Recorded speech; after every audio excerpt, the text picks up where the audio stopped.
आप सभी का स्वागत है हिंदी नोवेल स्टोरी एक्सप्लेनर में। यहाँ पर हर एक स्टोरी आपको मैजिक सिस्टम रोमांस की एक जादुई सफर पे ले जाएगी। इस स्टोरी का सारा चरित्र स्थान घटना सब कुछ काल्पनिक है। इसे वास्तविकता से जोड़ने का प्रयास ना करें। चलिए स्टोरी की तरफ आगे बढ़ते हैं।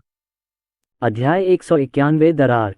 धमाका। 2 और विस्फोट हुए। जब रक्त और मांस हर जगह फैल गया तो सियान फीनिक्स संप्रदाय के 2 और मुख्य शिष्य मर गए और अन्य 2 घबराकर भाग गए। अर्जुन, मैं आत्मसमर्पण करता हूँ, कृपया मेरी जान बख्श दो। उनमें से एक चिल्लाया, मैं तुम्हारा बिल्कुल भी मुकाबला नहीं कर सकता, मेरी जान बख्श दो, मैं तुमसे विनती करता हूँ। टकराना। भाले की एक धार उसके ऊपर से निकली, उसके शरीर को नष्ट कर दिया और उसकी दिव्य आत्मा को नष्ट कर दिया। अर्जुन का रूप अखाड़े में बिजली की तरह चमक उठा और दूसरे व्यक्ति को भी खत्म कर दिया। उसने अपने भाले की नोक से खून पोंछा और उसकी निगाहें शांत हो गईं। अपनी जान बख्श दी। अगर मैं न आता तो क्या तुम मेरे बड़े भाई, बड़ी बहन और गुरु की जान बख्श देते? जो लोग मेडिकल भगवान संप्रदाय पर हमला करते हैं वे मौत के लायक हैं। इस दृश्य ने दर्शकों में उपस्थित विभिन्न संप्रदायों के अनुयायियों को पूरी तरह से स्तब्ध कर दिया। सायन फीनिक्स संप्रदाय कोई साधारण संप्रदाय नहीं था, फिर भी उनके 12 मुख्य शिष्यों को अर्जुन ने इतनी आसानी से मार डाला। वह किस प्रकार का राक्षस था? दूर से ध्रुव ने यह नज़ारा देखा और राहत की सांस लेते हुए सिर हिलाया। उसके होठों पर मुस्कान आ गई। जब उसने हुआक्सिया की ईस्ट कॉइन झील में इस बच्चे को बचाया था तब उसे पता था कि यह बच्चा उसके लिए अनगिनत आश्चर्य जरूर लाएगा। ये बहुत बड़ी बात थी। जूनियर भाई ये बहुत ही कमाल के हैं, बूढ़े सेन ने भावुक होकर आह भरी और कहा, मुझे डर है कि मैं कभी भी उनसे आगे नहीं निकल पाऊंगा। खैर कोई बात नहीं, जूनियर भाई ये इन लोगों को एक एक करके सजा देंगे। अर्जुन। हुआंग बोटियन ने अपने सामने मेज पटक दी। मेज तुरंत टूट गई और धूल हवा में उड़ गई। वह गुस्से से भर गया और उसकी भयानक आभा फूट पड़ी। उन्होंने अर्जुन की ओर इशारा करते हुए कहा, तुम्हारी हिम्मत कैसे हुई मेरे सामने हमारे संप्रदाय के मुख्य शिष्यों को मारने की? तुम मौत को दावत दे रहे हो। हुआंग बोटियन क्रोधित क्यों ना हो? सियान फीनिक्स संप्रदाय ने इन मुख्य शिष्यों को पोषित करने के लिए बहुत सारे संसाधन, समय और प्रयास खर्च किए थे, लेकिन उन्हें बेरहमी से मार दिया गया था। ओह, तो फिर तुम क्या करना चाहते हो? यदि आप मरने की इतनी जल्दी में हैं तो आप यहाँ आ सकते हैं और मुझसे लड़ सकते हैं। अर्जुन ने हुआंग पुतियन की ओर 9 निचले आकाश भाले का इशारा किया और तिरस्कारपूर्वक कहा, अर्जुन, तुम्हें इतनी जल्दी मरने की कोशिश करने की जरूरत नहीं है। लिंगहाई संप्रदाय के संप्रदाय गुरु ने ठंडे स्वर में कहा, हुआंग बोटियन, अर्जुन तुम्हें नीचे जाने के लिए उकसाना चाहता है। वह चाहता है कि तुम उसे एक ही हथेली के वार से मार डालो ताकि उसे फांसी न देनी पड़े। क्या इससे उसे आसानी से छूट नहीं मिल जाती? अर्जुन, यह पागल स्पष्ट रूप से जानता था कि वह आज यहाँ से जीवित नहीं जा सकता, इसलिए उसने जानबूझकर हुआंग बोटियन को क्रोधित करने के लिए अपनी लड़ाकू शक्ति का प्रयोग किया था। वह चाहता था कि हुआंग बोटियन गुस्से में आकर उससे लड़े और उसे जल्दी से मार डाले। इस तरह उसे टुकड़े टुकड़े होने की सजा नहीं भुगतनी पड़ेगी। वे उसे इतनी आसानी से कैसे छोड़ सकते थे? अर्जुन ने मेरे लिंगहाई संप्रदाय के शिष्यों को मार डाला और मेरे संप्रदाय को नीचा दिखाया। मेरे हृदय में व्याप्त घृणा को शांत करने के लिए उसके अंग भंग कर दिए जाने चाहिए। उपसंप्रदाय गुरु हुआंग, लिंगहाई संप्रदाय के संप्रदाय गुरु ने तुरंत कहा, चूंकि मुख्य शिष्य उसे हरा नहीं सकते तो आप अपने सच्चे शिष्यों को भेजकर इस राक्षस को यातना देकर मार क्यों नहीं डालते? अच्छा, हुआंग बोटियन ने ताली बजाई और अर्जुन की ओर इशारा किया, तू इतनी आसानी से नहीं छूटेगा। अगर आज मैंने तुझे 1000 बार नहीं काटा तो मैं, हुआंग बोटियन, ताबूत खाकर मर जाऊंगा।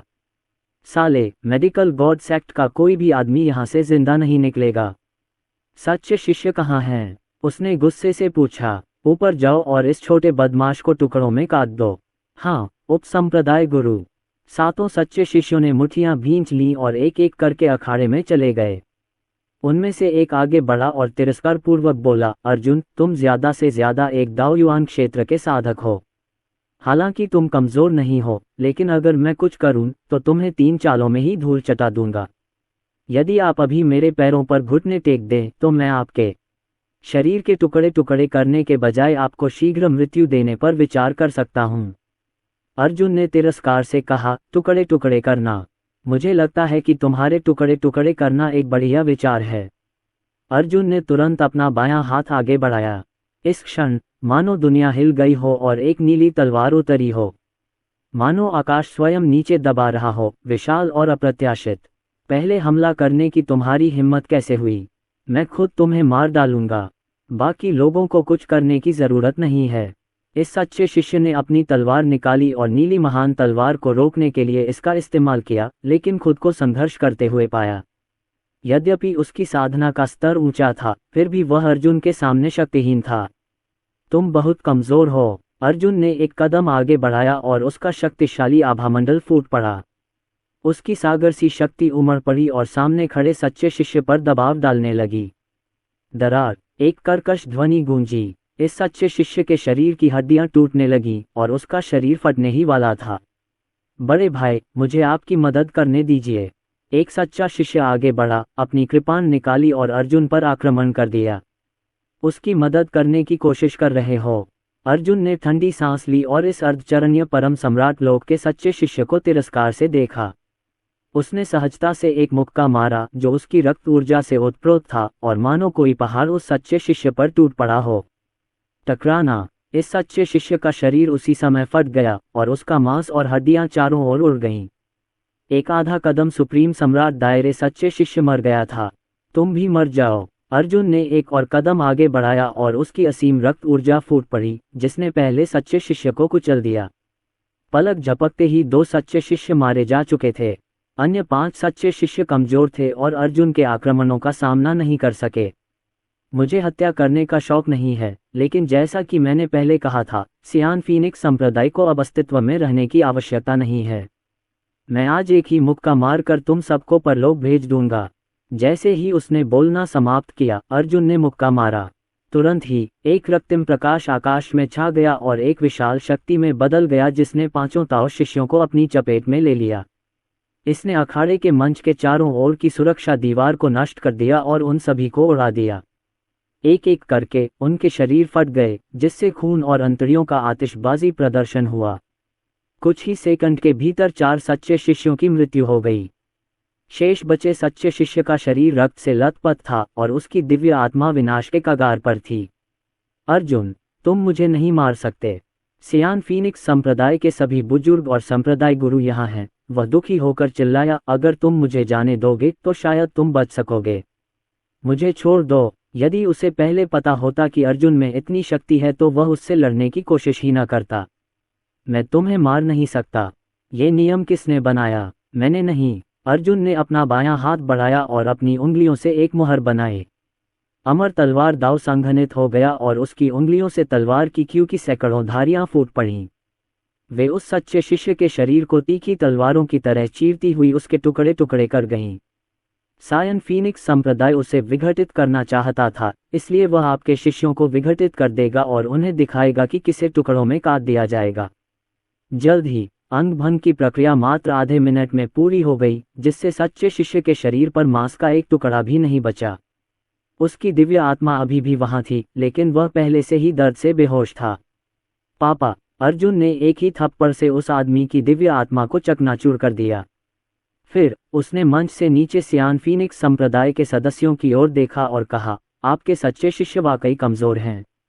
वे इतने कमजोर हैं कि अब मुझे उनसे लड़ने में कोई दिलचस्पी नहीं है। एकमात्र चीज जो अर्जुन की लड़ाई की भावना को जगा सकती थी, वह थे सर्वोच्च सम्राट क्षेत्र के विशेषज्ञ। एक साधक के सर्वोच्च सम्राट लोक तक पहुंचने के बाद उसे पार करना और भी कठिन होता गया, खासकर तीसरे, छठे और 8वें स्तर से आगे बढ़ते हुए। उन्हें बार बार अपने दांव बदलने पड़ते थे। एक साधारण प्रथम स्तरीय सर्वोच्च सम्राट लोक विशेषज्ञ को सर्वोच्च सम्राट लोक के तीसरे स्तर तक पहुंचने में कम से कम 2 से 3 हजार साल लगेंगे। यही कारण था कि हुआन परिवार के पूर्वज अभी भी सर्वोच्च सम्राट क्षेत्र के 8वें स्तर पर अटके हुए थे। अर्जुन ने एक बार फिर सायन फीनिक्स संप्रदाय के 7 शिष्यों को मार डाला था, लेकिन इस बार वे सच्चे शिष्य थे। विभिन्न संप्रदायों के अनुयायी हैरान रह गए। क्या अर्जुन अब भी पागल था? नहीं, वह तो एक राक्षस देवता था। सायन फीनिक्स संप्रदाय में 20 प्रतिभाशाली लोग थे और अर्जुन ने उन सभी को मार डाला था। छोटे कमीने, हुआन बोटियन पागलों की तरह दहाड़ा, मैं तुम्हें मार डालूंगा, मैं तुम्हें मार डालूंगा, कमीने। उसका गुस्सा चरम पर पहुंच चुका था और उसने कहा, जिंगशुई, मुझे अब नियमों की कोई परवाह नहीं। अब सियान फीनिक्स संप्रदाय के सभी 8 बुजुर्ग यहाँ हैं, इसलिए हम अर्जुन को मार डालेंगे। भाड़ में जाओ। अगर हमारे सारे शिष्य मारे गए तो हमारा सियान फीनिक्स संप्रदाय प्रतियोगिता में क्यों भाग लेगा? हमें इस कमीने को मार ही डालना चाहिए। उन्हें अर्जुन को मारना था, अन्यथा वे अपने जीवन काल में इस अपमान को कभी नहीं मिटा पाएंगे। अभी तो वह इतना आश्वस्त था कि अपने मूल शिष्यों से अर्जुन को मरवाना चाहता था, लेकिन अंततः वे सब मारे गए। फिर उसने सच्चे शिष्यों से अर्जुन को मारने को कहा, लेकिन वे भी मारे गए। उन्होंने सर्वोच्च सम्राट के राज्य के बुजुर्गों से एक कदम उठाने के लिए कहा था, इसलिए अर्जुन की मृत्यु सुनिश्चित थी। मुझे डर है कि यह अनुरोध अनुचित है। अगर यह बात फैल गई कि बड़ों को युवा पीढ़ी से निपटने के लिए लगाया गया है, तो इससे हमारी प्रतिष्ठा के साथ साथ प्रतिभाशाली प्रतियोगिता की भी प्रतिष्ठा प्रभावित होगी। श्री जोशी ने कहा, क्यों न हम देखें कि कौन सा प्रतिभाशाली शिष्य कार्रवाई करना और अर्जुन को मारना चाहेगा। उसने 9 प्रतिभाशाली लोगों की ओर देखा और मुस्कुराया। कुनलुन पर्वत की शीर्ष 10 प्रतिभाओं में से ईशा के अलावा अन्य 9 प्रतिभाएं आ चुकी थीं। उनकी प्रतिभा हुआंग परिवार की युवा पीढ़ी के शीर्ष स्तर से भी आगे निकल गई, जिसका मतलब था कि वे हुआंग झांतियन और हुआंग वुकियांग से भी अधिक मजबूत थे।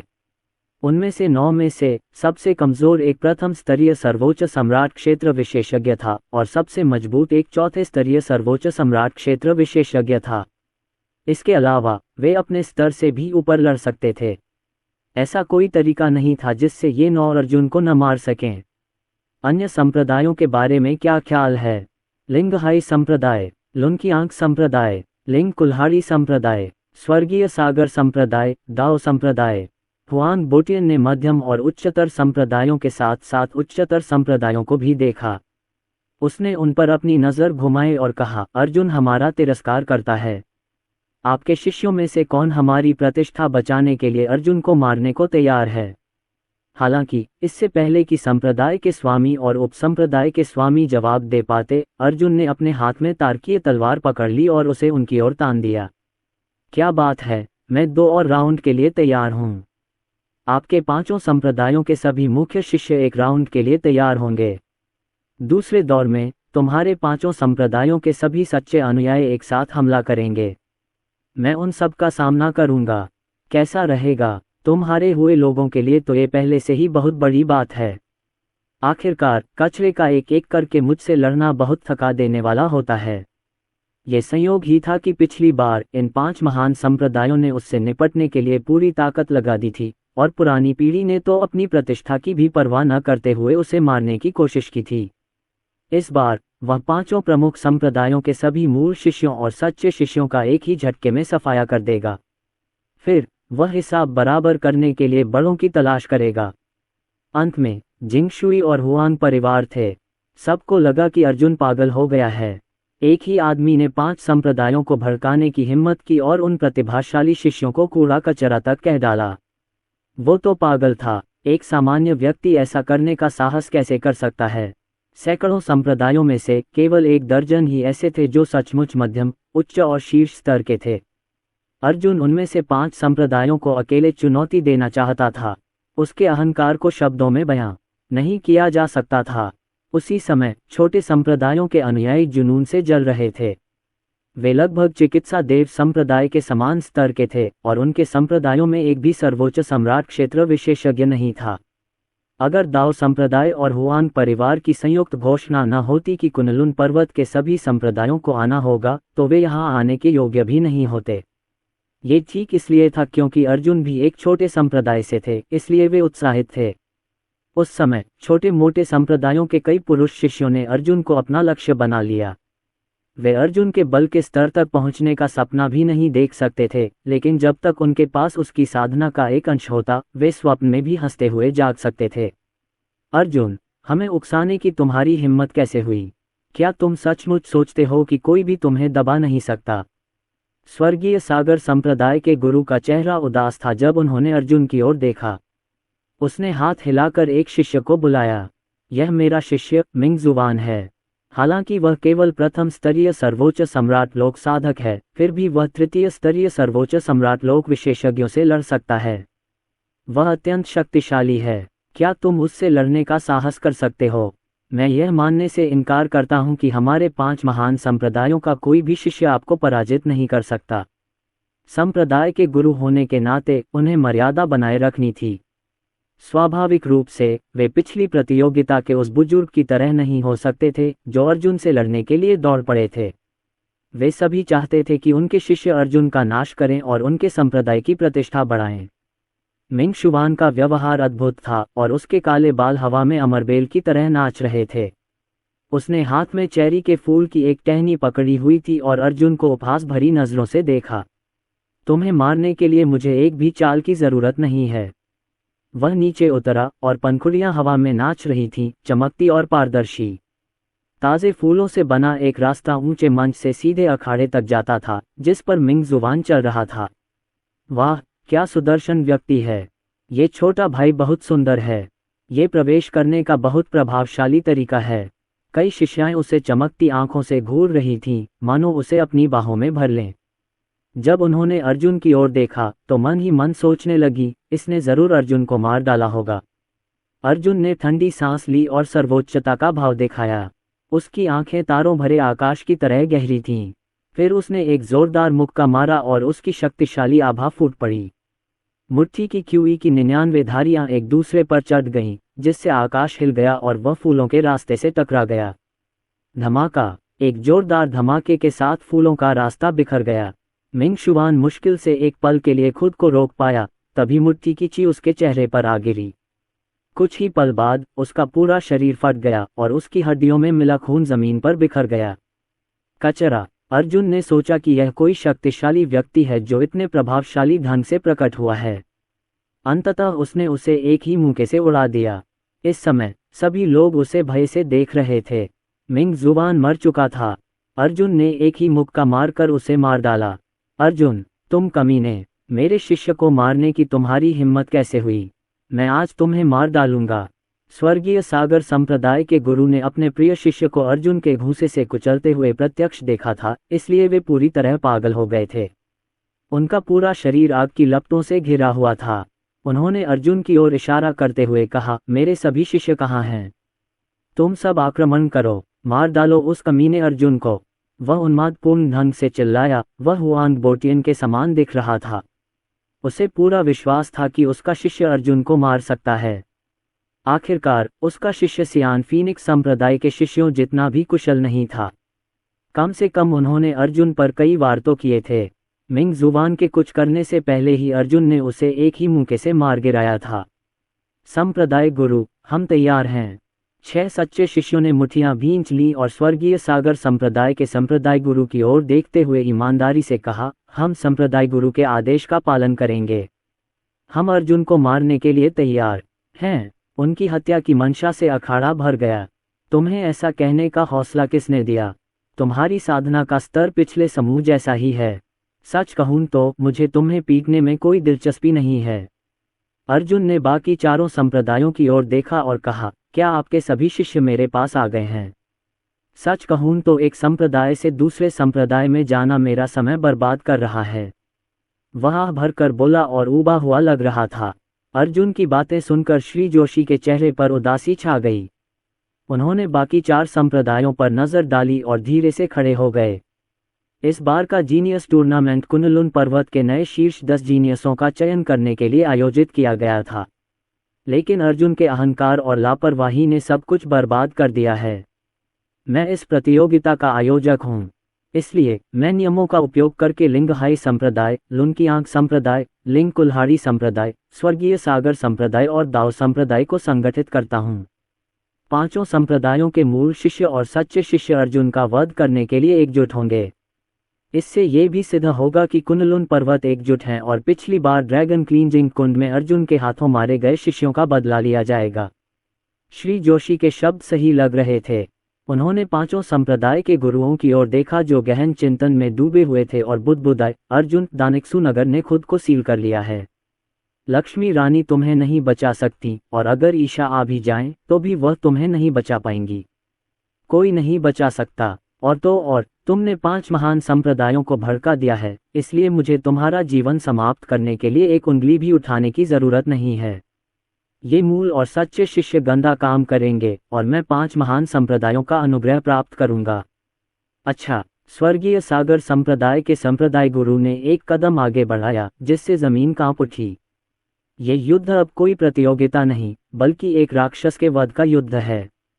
वध। अर्जुन पहले ही राक्षस बन चुका है। राक्षस अर्जुन को विभिन्न संप्रदायों के प्रतिभाशाली लोगों का वध करने से रोकने के लिए स्वर्गीय सागर संप्रदाय अपने सभी शिष्यों को युद्ध के लिए भेजेगा। आज हमें अर्जुन से छुटकारा पाना होगा। ऐसा लग रहा था कि धर्मनिष्ठ संप्रदायों को अपने कार्यों के लिए बहाने ढूंढने में मजा आता था। वे स्पष्ट रूप से संख्याबल से जीतने की योजना बना रहे थे, लेकिन उन्हें खुद को और अपने कार्यों को सही ठहराने के लिए राक्षस वध का बहाना बनाना पड़ा। कितना पाखंड है। ये सही है। ठीक कहा स्वर्गीय सागर संप्रदाय गुरु। अर्जुन जैसे राक्षस का जल्द से जल्द सफाया होना चाहिए, वरना कुनलुन पर्वत खतरे में पड़ जाएगा। कुनलुन पर्वतों की खातिर, प्रतिभाओं की खातिर और लोगों की खातिर इस राक्षस को खत्म किया जाना चाहिए, लिंग कुल्हाड़ी संप्रदाय के संप्रदाय गुरु ने कहा। हमारे संप्रदाय के सभी मुख्य और सच्चे शिष्य कार्रवाई करेंगे और इस राक्षस के विनाश में भाग लेंगे। अर्जुन। ये शब्द सुनकर लिंग कुल्हाड़ी संप्रदाय के शिष्य उत्तेजित हो गए। शिष्यों ने अपनी मुट्ठियां रगड़ी और अर्जुन से युद्ध करने के लिए तैयार हो गए। अर्जुन ने उसकी ओर देखा और सिर हिलाया। उसने पहली बार किसी को ऐसा देखा था। उसने अपने सभी शिष्यों को उससे लड़ने के लिए भेजा था, फिर भी इतनी पवित्रता से बात कर रहा था। उसने आह भरी और 9 पाताल आकाश भाले लहरा कर 5 संप्रदायों की ओर तान दिए। बकवास करके समय बर्बाद मत करो, जल्दी करो और अपने शिष्यों को यहाँ बुलाकर मरवा दो। छोटे मोटे काम निपटाने के बाद मैं तुम बुड्ढों से निपट लूंगा। शुरू से ही अर्जुन ने अपनी असली युद्ध शक्ति का प्रदर्शन नहीं किया था। यदि उसने अपनी असली युद्ध शक्ति का प्रयोग किया होता तो उसे सियान फीनिक्स संप्रदाय के सभी मुख्य और सच्चे अनुयायियों को मारने के लिए एक भी चाल की आवश्यकता नहीं होती। हालांकि ऐसा करने से बाकी 4 संप्रदायों के अनुयायी भाग जाते और उसे पहले से ही बड़ों से लड़ने के लिए मजबूर होना पड़ता। इस तरह से संप्रदायों को उखाड़ फेंकना मुश्किल होता। इसलिए उसने कदम दर कदम उठाया। किसी संप्रदाय को नष्ट करने के लिए उसे नीचे से शुरू करके ऊपर तक जाना पड़ा। अंत में उसने उन संप्रदाय गुरुओं की उपेक्षा की जो अभी भी बात कर रहे थे और 5 प्रमुख संप्रदायों के मुख्य शिष्यों का आकलन किया।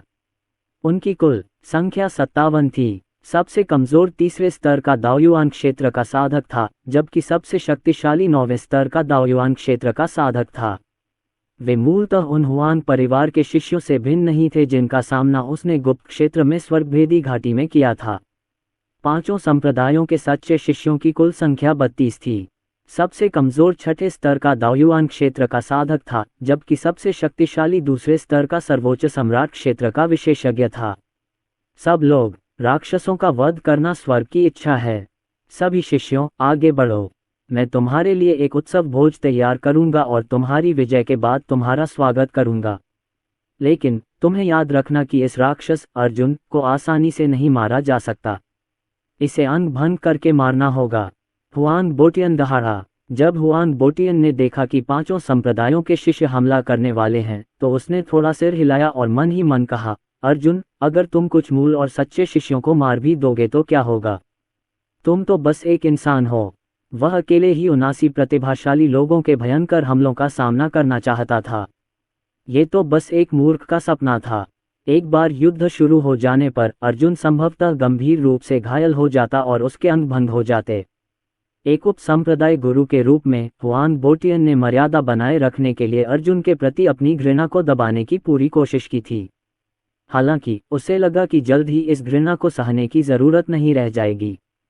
कुछ समय बाद 5 संप्रदायों के शिष्यों द्वारा अर्जुन की हत्या के बाद वह अर्जुन की खोपड़ी लेकर उससे एक उत्तम अस्थि पात्र बनाकर मदिरा परोसेगा। 5 संप्रदायों के प्रतिभाशाली लोग। कितने सारे हैं उनमें से? 80 से ज्यादा अद्वितीय प्रतिभाएं। उनमें से कोई भी हमारे संप्रदाय के गुरुओं के बराबर है। अर्जुन के शब्द और कार्य बहुत अहंकारी थे। कई संप्रदायों के गुरुओं और छोटे संप्रदायों के बुजुर्गों ने इस बात पर चर्चा शुरू कर दी कि क्या हो रहा है। उनके दृष्टिकोण से भले ही अर्जुन अपने स्तर से ऊपर लड़ सकता था, लेकिन उससे अधिक साधना स्तर वाले 80 से अधिक लोगों का सामना करना मृत्यु को आमंत्रित करने के समान था। यह 1 और 1-2 का प्रश्न नहीं था। 5 संप्रदायों के 89 प्रतिभाशाली लोगों की संयुक्त शक्ति 5वें स्तर के सर्वोच्च सम्राट क्षेत्र विशेषज्ञ को भी पराजित करने में सक्षम हो सकती है। अर्जुन, तुम बहुत घमंडी हो रहे हो। तुम चारों जल्दी करो और अर्जुन को यहाँ से निकालो। ध्रुव बहुत चिंतित था। इतने सारे प्रतिभाशाली लोग एक साथ इकट्ठा हो जाएं, तो अगर वे एक साधारण दल भी बना लें तो उनकी युद्ध शक्ति कई गुना बढ़ जाएगी। अर्जुन उन्हें रोक नहीं सकता। उसने अपना सिर हिलाया और सोचा, अर्जुन अभी भी बहुत लापरवाह है। अर्जुन की युद्ध शक्ति पहले से ही किसी सर्वोच्च सम्राट के राज्य विशेषज्ञ के बराबर थी। बस उसे कुछ और साल टिकना था। उस समय कौन उसके सामने खड़ा हो सकता था? हालांकि अर्जुन को उसकी वजह से यह जोखिम उठाना पड़ा।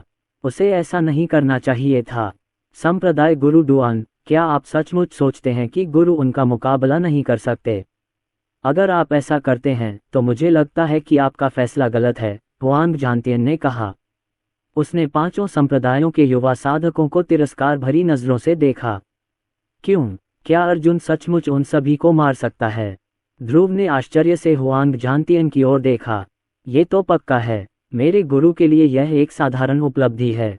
हुआंग झांतियन ने श्री जोशी को ऐसे देखा जैसे वे मर गए हों। रक्तात्म संप्रदाय के 6 सदस्य उनके गुरु के हाथों मारे गए थे, तो इन लोगों से डरने की क्या जरूरत थी? भले ही मास्टर ने कोई गुप्त तकनीक इस्तेमाल न की हो, फिर भी वह और हुआंग परिवार तथा अन्य 2 संप्रदायों के अन्य प्रतिभाशाली लोग न केवल इस समूह से ज्यादा शक्तिशाली थे, बल्कि संख्या में भी ज्यादा थे। माउंट डिंगजुन और हेवन ब्रीचिंग वैली में मास्टर ने उनमें से 100 से ज्यादा या 200 से ज्यादा का वध कर दिया। 5 संप्रदायों के प्रतिभाशाली लोग तो बस वध किए जाने के लिए प्रतीक्षारत मेमनों का एक समूह मात्र थे। जब युद्ध वास्तव में शुरू हुआ तो उन्हें वास्तविक आतंक का अनुभव हुआ, और किसी भी प्रकार की भीख मांगने पर भी उन्हें मृत्यु से नहीं बचाया जा सका। ओह, छोटे भाई अर्जुन इतने शक्तिशाली हैं। प्रिया और बूढ़े सेन ने हुआंग झांतियन को प्रश्नवाचक दृष्टि से देखा। बस देखो और देखो, हुआंग झांतियन ने रहस्यमय तरीके से कहा, मैं कह सकता हूं कि मेरा स्वामी अजेय है। अखाड़े के मंच पर 5 संप्रदायों के मूल और सच्चे शिष्य, जिनकी कुल संख्या 89 थी, एकत्रित हुए थे। वे अखाड़े में आए और अर्जुन को घृणा से देखने लगे, मानो वे किसी मुर्गे को हथौड़े से मारने का प्रयास कर रहे हों। उनमें से एक ताओ संप्रदाय का शिष्य बाहर खड़ा हुआ और बोला, संप्रदाय गुरुओं, आप बहुत ज्यादा चिंता कर रहे हैं। सब लोग, मैं दूसरे स्तर का सर्वोच्च सम्राट क्षेत्र विशेषज्ञ हूँ। क्यों न मैं पहले अर्जुन को मार गिराऊं? अर्जुन जैसे राक्षस के लिए भले ही मैं इसे अकेले नहीं संभाल सकता, 2 या 3 और छोटे भाई बहन पर्याप्त होंगे। अर्जुन, दाओयुआन क्षेत्र, उनमें से 89 लोगों को कार्रवाई करने के लिए प्रेरित करने की क्या योग्यता थी? अर्जुन, सुनो, मैं हुआंग मिंग्यांग हूँ, ताओ संप्रदाय का एक सच्चा शिष्य। आप आधे स्तर के सर्वोच्च सम्राट क्षेत्र विशेषज्ञों या यहाँ तक कि प्रथम स्तर के सर्वोच्च सम्राट क्षेत्र विशेषज्ञों को भी मार सकते हैं, लेकिन ये कुछ खास नहीं है। एक दूसरे स्तर के सर्वोच्च सम्राट क्षेत्र विशेषज्ञ के रूप में मैं एक ही समय में 3 से 5 प्रथम स्तर के सर्वोच्च सम्राट क्षेत्र विशेषज्ञों से लड़ सकता हूँ। ये केवल समय की बात है कि मैं तुम्हें नीचे ले जाऊंगा। अगर तुम्हें पता है कि तुम्हारे लिए क्या अच्छा है, तो अपनी साधना को अपंग बना लो और अपनी भुजाएं तोड़ दो। अगर तुम ऐसा करोगे तो मैं संप्रदाय के गुरु को सुझाव दूंगा कि वे तुम्हारे रिश्तेदारों और दोस्तों से बदला न लें। वह एक कदम आगे बढ़ा और उसकी सच्ची क्यूई उसके शरीर में प्रवाहित होने लगी, जिससे वह पवित्र लगने लगा। कैसा रहेगा? ये तो सबसे बड़ा उपहार है जो मैं तुम्हें दे सकता हूँ। घुटने टेको और समर्पण कर दो। ये चींटियों का झुंड, इन्हें आत्मविश्वास कहाँ से मिलता है? अर्जुन ने तुरंत आक्रमण कर दिया। एक ऐसी आभा फूटी जिसने दुनिया को हिलाकर रख दिया, जिससे धरती हिल गई और धूल आसमान में उड़ने लगी। अंततः उसने अपनी सच्ची साधना प्रकट कर दी। इससे पहले उसने केवल अपने प्रारंभिक चरण के दाओयुआन क्षेत्र के बराबर ताकत का इस्तेमाल किया था, लेकिन अब वह इन अभिमानी लोगों को मारने के लिए अपनी असली ताकत का उपयोग करने जा रहा था और फिर उन पुराने साथियों के साथ हिसाब चुकता करने जा रहा था। मरना। अर्जुन एक क्षण में हत्या के इरादे से आगे बढ़ा। एक रक्त लाल प्रकाश सीधे बादलों में गया, जिससे बादल इकट्ठे हो गए और वे भी रक्त लाल हो गए। उसकी हत्या की मंशा ने छोटे छोटे संप्रदायों के अनुयायियों के हृदय की गहराइयों में भय का अनुभव कराया। उनकी दिव्य आत्माएं भी कांप उठीं। कुछ ही क्षणों बाद उन्होंने अपनी रक्त ऊर्जा का उपयोग करके अखाड़े के मंच को सील कर दिया। जब चारों ओर सन्नाटा छा गया तो तलवार की क्यूई की अनगिनत लड़ियां चारों दिशाओं से फूट पड़ीं और उनकी दिव्य शक्ति और रक्त के बादल 79 प्रतिभाओं पर उतर आए। एक अकेले व्यक्ति ने 79 प्रतिभाशाली लोगों पर हमला करने की पहल की थी। रक्त रंजित बादलों ने अखाड़े के मंच को ढक लिया और तलवार की क्यूई ने इस तरह प्रहार किया कि हर प्रतिभा अलग अलग हो गई। इस समय पांचों संप्रदायों के प्रत्येक प्रतिभाशाली को तलवार की क्यूई की सैकड़ों, यहाँ तक कि हजारों धागों का सामना करना पड़ा। अर्जुन रक्त बादलों के बीच स्वतंत्र रूप से विचरण कर रहे थे। ब्लड ड्रैगन, बाहर आओ और मदद करो, वह चिल्लाया। गर्जन। जैसे ही अर्जुन के शरीर से रक्तमय अजगर निकला, एक अजगर की दहाड़ गूंजी जो आकाश तक पहुंच गई। उसका विशाल शरीर और अजगर के शल्क रक्त लाल आभा से चमक रहे थे। वह रक्त लाल स्टील के विशालकाय पिंड जैसा था और उसने आसानी से दोनों प्रतिभाओं को कुचलकर खूनी पेस्ट बना दिया। ब्लड ड्रैगन, इन लोगों को मार डालो और अपनी ताकत बढ़ाने के लिए उनके सार और रक्त ऊर्जा को अवशोषित करो। सोना। फिर अर्जुन ने एक और सहायक को बुलाया। फुफ फुफ। अंतरिक्ष धीरे धीरे दरका और एक हिंसक जानवर दरार से बाहर निकला। उसकी लाल और नीली आंखों से एक राजसी आभा निकल रही थी और एक सर्वोच्च सम्राट क्षेत्र विशेषज्ञ की अद्वितीय आभा प्रस्फुटित हुई। जब से उसने स्वर्गीय क्लेश की शक्ति को निगल लिया था, सोना की शक्ति एक और स्तर बढ़ गई थी। एक और सामूहिक लड़ाई। तुम हमेशा लोगों के एक समूह को पीटते ही क्यों हो? सोना थोड़ी हैरान हुई। अक्सर जब लोग लड़ते हैं तो एक समूह एक व्यक्ति पर हमला करता है। तुम उल्टा क्यों कर रहे हो? क्या आप मेरी चिंता कम नहीं कर सकते? ये कहने के बावजूद सोना आगे बढ़ता रहा। उसकी प्रचंड शक्ति बेलगाम और प्रकृति की शक्ति जैसी थी। जिस भी प्रतिभा से उसकी टक्कर हुई वह उड़ गया। सोना ने भी अपना विशाल मुंह खोला। उसकी लाल पुतली से एक अजीब सी रोशनी निकल रही थी और वह दहाड़ रही थी, जो पास आएगा मर जाएगा। रक्त आत्मा गुप्त क्षेत्र में विकसित होने के बाद से सोना लगातार ऊर्जा अवशोषित कर रही थी। यद्यपि अवशोषित ऊर्जा अत्यंत शक्तिशाली थी, लेकिन एकमात्र कमी ये थी कि यह अंतिम विकास अत्यंत अस्थिर था। सौभाग्य से यह इतना शक्तिशाली था कि अर्जुन को इन समस्याओं को सुलझाने में मदद मिली। उसकी लाल और नीली आंखें ठंडी और खूनी थीं। कुछ ही सेकंड बाद उसके शरीर से रक्त लाल रोशनी टिमटिमा उठी और वह भीड़ में जा गिरा। रक्त लाल रोशनी चारों दिशाओं में फैल गई, जो फिर एक भयानक रक्त लाल बिजली में बदल गई, जिसने उन सभी प्रतिभाशाली लोगों को छिन्न भिन्न कर दिया जिनसे वह टकराया था। रक्त ड्रैगन के लिए भी यही स्थिति थी और उसकी दहाड़ से 9 स्वर्ग हिलते प्रतीत हो रहे थे। रक्त ड्रैगन और सोना ने 1 दर्जन प्रतिभाशाली लोगों के चारों ओर चक्कर लगाया और अपनी खोज शुरू की। उन्होंने खुद को बेहतर बनाने के लिए इन प्रतिभाशाली लोगों के रक्त सार को पी लिया। दूसरी ओर अर्जुन ने सक्रियतापूर्वक अपने लक्ष्य की खोज शुरू कर दी। अपनी रक्त ऊर्जा से अखाड़े को सील करने के बाद अखाड़े के अंदर की स्थिति बाहर से दिखाई नहीं दे रही थी। अखाड़े के अंदर तो और भी ज्यादा, यहाँ तक कि अपनी उंगलियां भी नहीं दिखाई दे रही थीं। चारों तरफ घना रक्त धुंध था। पांचों संप्रदायों के महापुरुष अंधे हो गए थे और अर्जुन को धीरे धीरे ढूंढने के लिए केवल अपनी इंद्रियों पर ही निर्भर थे। हालांकि अर्जुन साफ देख सकता था। वह तेजी से आगे पीछे घूमकर खोज रहा था। यह आप हैं, दाओ संप्रदाय के सच्चे शिष्य। अर्जुन ने इस समूह को अपना पहला लक्ष्य बनाया। उसने तारकीय तलवार लहराई और तलवार की नोक से एक प्रकाश किरण निकली, जो एक धूमकेतु में बदल गई। इस प्रहार की विनाशकारी शक्ति ने कई सच्चे शिष्यों को उड़ा दिया। विनाशक तलवार दाओ की शक्ति ज्वालामुखी से निकलते अनंत लावा की तरह थी, जिसे रोका नहीं जा सकता था।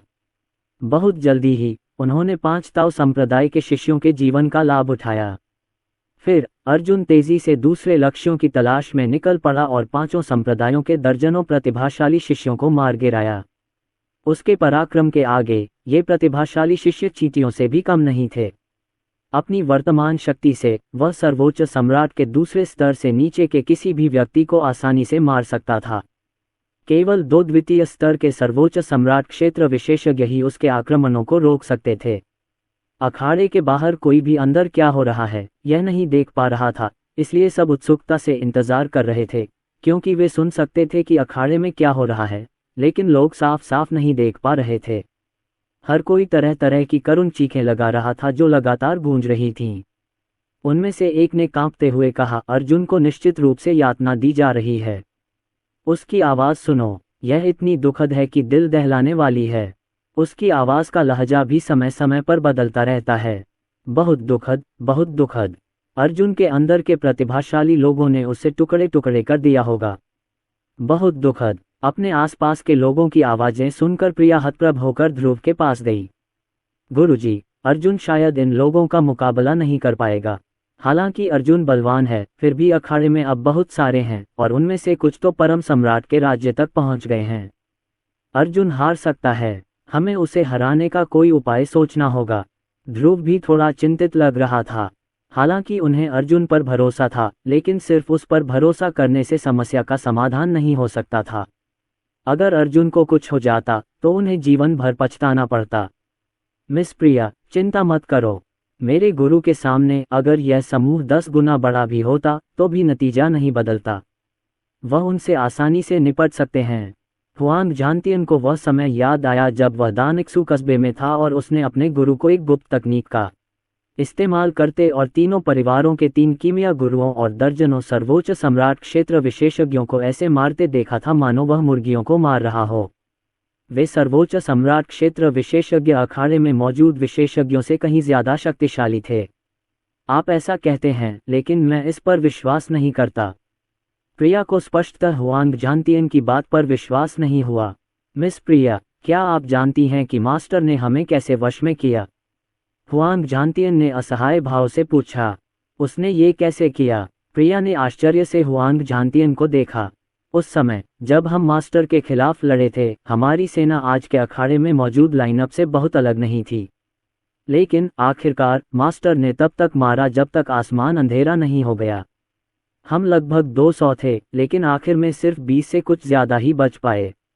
मिस प्रिया, क्या आप जानती हैं कि हम कैसे बच गए? हुआंग झांतियन ने शांति से पूछा। कैसे? गुरु ने देखा कि हमारी साधना का स्तर इतना बुरा नहीं था कि हम उनके दास बनने के योग्य ही न होते, इसलिए उन्होंने हमारी जान बख्श दी। वरना हम वहीं मर जाते। इसलिए तुम्हें चिंता करने की जरूरत नहीं है। अगर आज सारे संप्रदाय उन पर हमला भी कर दें तो भी वे उसे संभाल लेंगे। अन्य लोग अर्जुन के तुरुप के पत्ते को नहीं जानते होंगे, लेकिन अर्जुन के दास के रूप में हुआंग झांतियन को पता था। पवित्र जड़ी बूटी घाटी, अनिकेत दास, इनमें से कोई भी एक तुरुप का पत्ता उसके सामने खड़े सभी लोगों को कुचलने में सक्षम होगा। अभी तो उसका मालिक बस हिसाब बराबर कर रहा था और उनके साथ खेल रहा था। अगर वो सचमुच गंभीर हो गया तो उनके सारे संप्रदाय पल भर में नष्ट हो जाएंगे। जब वे बातचीत कर रहे थे तो अखाड़े में एक भयंकर विस्फोट हुआ और खून का धुंध छंटने लगा। तलवार की क्यूई की अनगिनत लड़ियां आसमान में उड़ गईं और दर्जनों प्रतिभाशाली लोग मानव तोप के गोलों में बदल गए, जो आकाश में उड़ते हुए धड़ाम से जमीन पर गिर पड़े। उनके भौतिक शरीर लगभग अपंग हो गए थे और उनकी दिव्य आत्माएं नष्ट होने के कगार पर थीं। जब सभी ने अखाड़े की ओर देखा तो वे अविश्वास से अपनी आंखें मलने से खुद को नहीं रोक सके। वे जो देख रहे थे उस पर विश्वास नहीं कर सके। अखाड़े में हर जगह लाशें बिखरी पड़ी थीं। जमीन पर अनगिनत टूटे हुए अंग बिखरे पड़े थे और मृत प्रतिभाओं के चेहरे पर निराशा के भाव थे, जो ये दर्शाते थे कि मरने से पहले वे कैसा महसूस कर रहे थे। हालांकि इन सब के बीच एक आदमी, एक बिल्ली और एक अजगर खड़े थे। अर्जुन ने अपने बाएं हाथ में तारकीय तलवार और दाहिने हाथ में 9 पाताल आकाशीय भाला धारण किया हुआ था। चारों ओर रक्त फैला हुआ था, लेकिन उसके श्वेत वस्त्र पर कोई दाग नहीं था। रक्त ड्रैगन उसके बाईं ओर मंडरा रहा था और एक शक्तिशाली आभा उत्सर्जित कर रहा था। उसके दाहिनी ओर सोना खड़ा था, जो घृणा से 5 संप्रदाय के गुरुओं को घूर रहा था। मैंने तुमसे कहा था कि वे बहुत कमजोर थे। किसी भी स्थिति में आपके संप्रदायों के अनुयायियों को अस्तित्व में बने रहने की कोई आवश्यकता नहीं थी, इसलिए मैंने उन्हें शुद्ध कर दिया। अर्जुन ने 9 आकाशीय भाले लहराए, जिससे प्रकाश की किरणें निकलीं, जिसके बाद विस्फोटों की एक श्रृंखला हुई। बचे हुए अपंग प्रतिभाशाली शिष्यों के शरीर तेजी से खून और अंतड़ियों की आतिशबाजी में बदल गए। इस समय तक 5 संप्रदायों के सभी 89 प्रतिभाशाली शिष्य मर चुके थे। छोटे छोटे संप्रदायों के सभी सदस्य अर्जुन को घूर रहे थे, उनकी सांसें तेज हो रही थीं। अर्जुन अब पागल नहीं, बल्कि एक महारथी बन गया था। वहां बहुत सारे प्रतिभाशाली लोग थे, 5 संप्रदायों की युवा पीढ़ी के सबसे शक्तिशाली लोग थे, फिर भी वे सभी उसके हाथों मारे गए। यदि ये 89 लोग छोटे संप्रदायों पर आक्रमण करें तो वे उनमें से अधिकांश को नष्ट कर सकेंगे। अर्जुन बहुत बलवान था। हुआंग बोटियन का चेहरा जलने लगा। वह अर्जुन को घूर रहा था, काश वह उसकी जिंदा खाल उतार पाता। पांचों संप्रदायों के युवा प्रतिभाशाली लोग जो उनकी भविष्य की आशा थे, उन सभी को इस छोटे बदमाश ने मार डाला था। धिक्कार है कमीने। श्री जोशी अचानक उठ खड़े हुए। वे बेहद गुस्से में थे। रक्त ऊर्जा ने उन्हें घेर लिया और उन्होंने अर्जुन को क्रूर भाव से देखा। लगता है अब मुझे ही करना पड़ेगा। ये कमीना मेरी योजनाओं में खलल डालने में और भी माहिर होता जा रहा है। मैं आज तुझे लाश बना दूंगा और देखूंगा कि तू अब भी मेरे रास्ते में आ सकता है या नहीं। पांचों संप्रदायों के सभी युवा प्रतिभाशाली अर्जुन के हाथों मारे गए थे। क्या यह उनके चेहरे पर तमाचा नहीं था? सिर्फ श्री जोशी और हुआंग बोटियन ही नहीं, लगभग सभी संप्रदाय के गुरुओं और बुजुर्गों के चेहरे जल रहे थे। अभी क्या हुआ था? उनके संप्रदाय ने जिन मूल और सच्चे शिष्यों को बड़ी मेहनत से पाला था, वे चले गए। उन्हें उम्मीद थी कि ये शिष्य प्रतिभा प्रतियोगिता में अच्छा स्थान प्राप्त करेंगे और संप्रदाय के लिए कुछ प्रतिष्ठा अर्जित करेंगे। लेकिन अर्जुन ने एक ही झटके में उनका सफाया कर दिया। उनमें से एक भी नहीं बचा। फिर प्रतिस्पर्धा का क्या मतलब था? छोटे बदमाश, इसे खाओ। आखिरकार स्वर्गीय सागर संप्रदाय के संप्रदाय गुरु से रहा नहीं गया। वह उन्माद में बाहर निकला। उसका चेहरा दुख और आक्रोश से भरा हुआ था। उसकी उंगलियों के बीच से बिजली की कड़क निकल रही थी। साले, तूने मेरे सारे शिष्यों को मार डाला। आज मैं तुझे मार डालूंगा। उसने अपने हाथ में सफेद कृपाण पकड़ी और एक शक्तिशाली वार किया। एक पल में दुनिया मानो हजारों सूर्यों से प्रस्फुटित होकर सफेद हो गई। कृपाण की किरण आकाश में फैल गई और अखाड़े में एक बड़ी दरार पैदा कर दी। अनगिनत जलती हुई कृपाणें उड़ीं और धरती को हिला देने वाली कृपाण की किरण के साथ मिलकर अर्जुन की ओर तेजी से बढ़ीं। बूढ़े, तुम अंततः आगे बढ़ रहे हो। आपके आभामंडल को देखकर लगता है कि आप शुरुआती स्तर के सर्वोच्च सम्राट क्षेत्र के विशेषज्ञ नहीं हैं।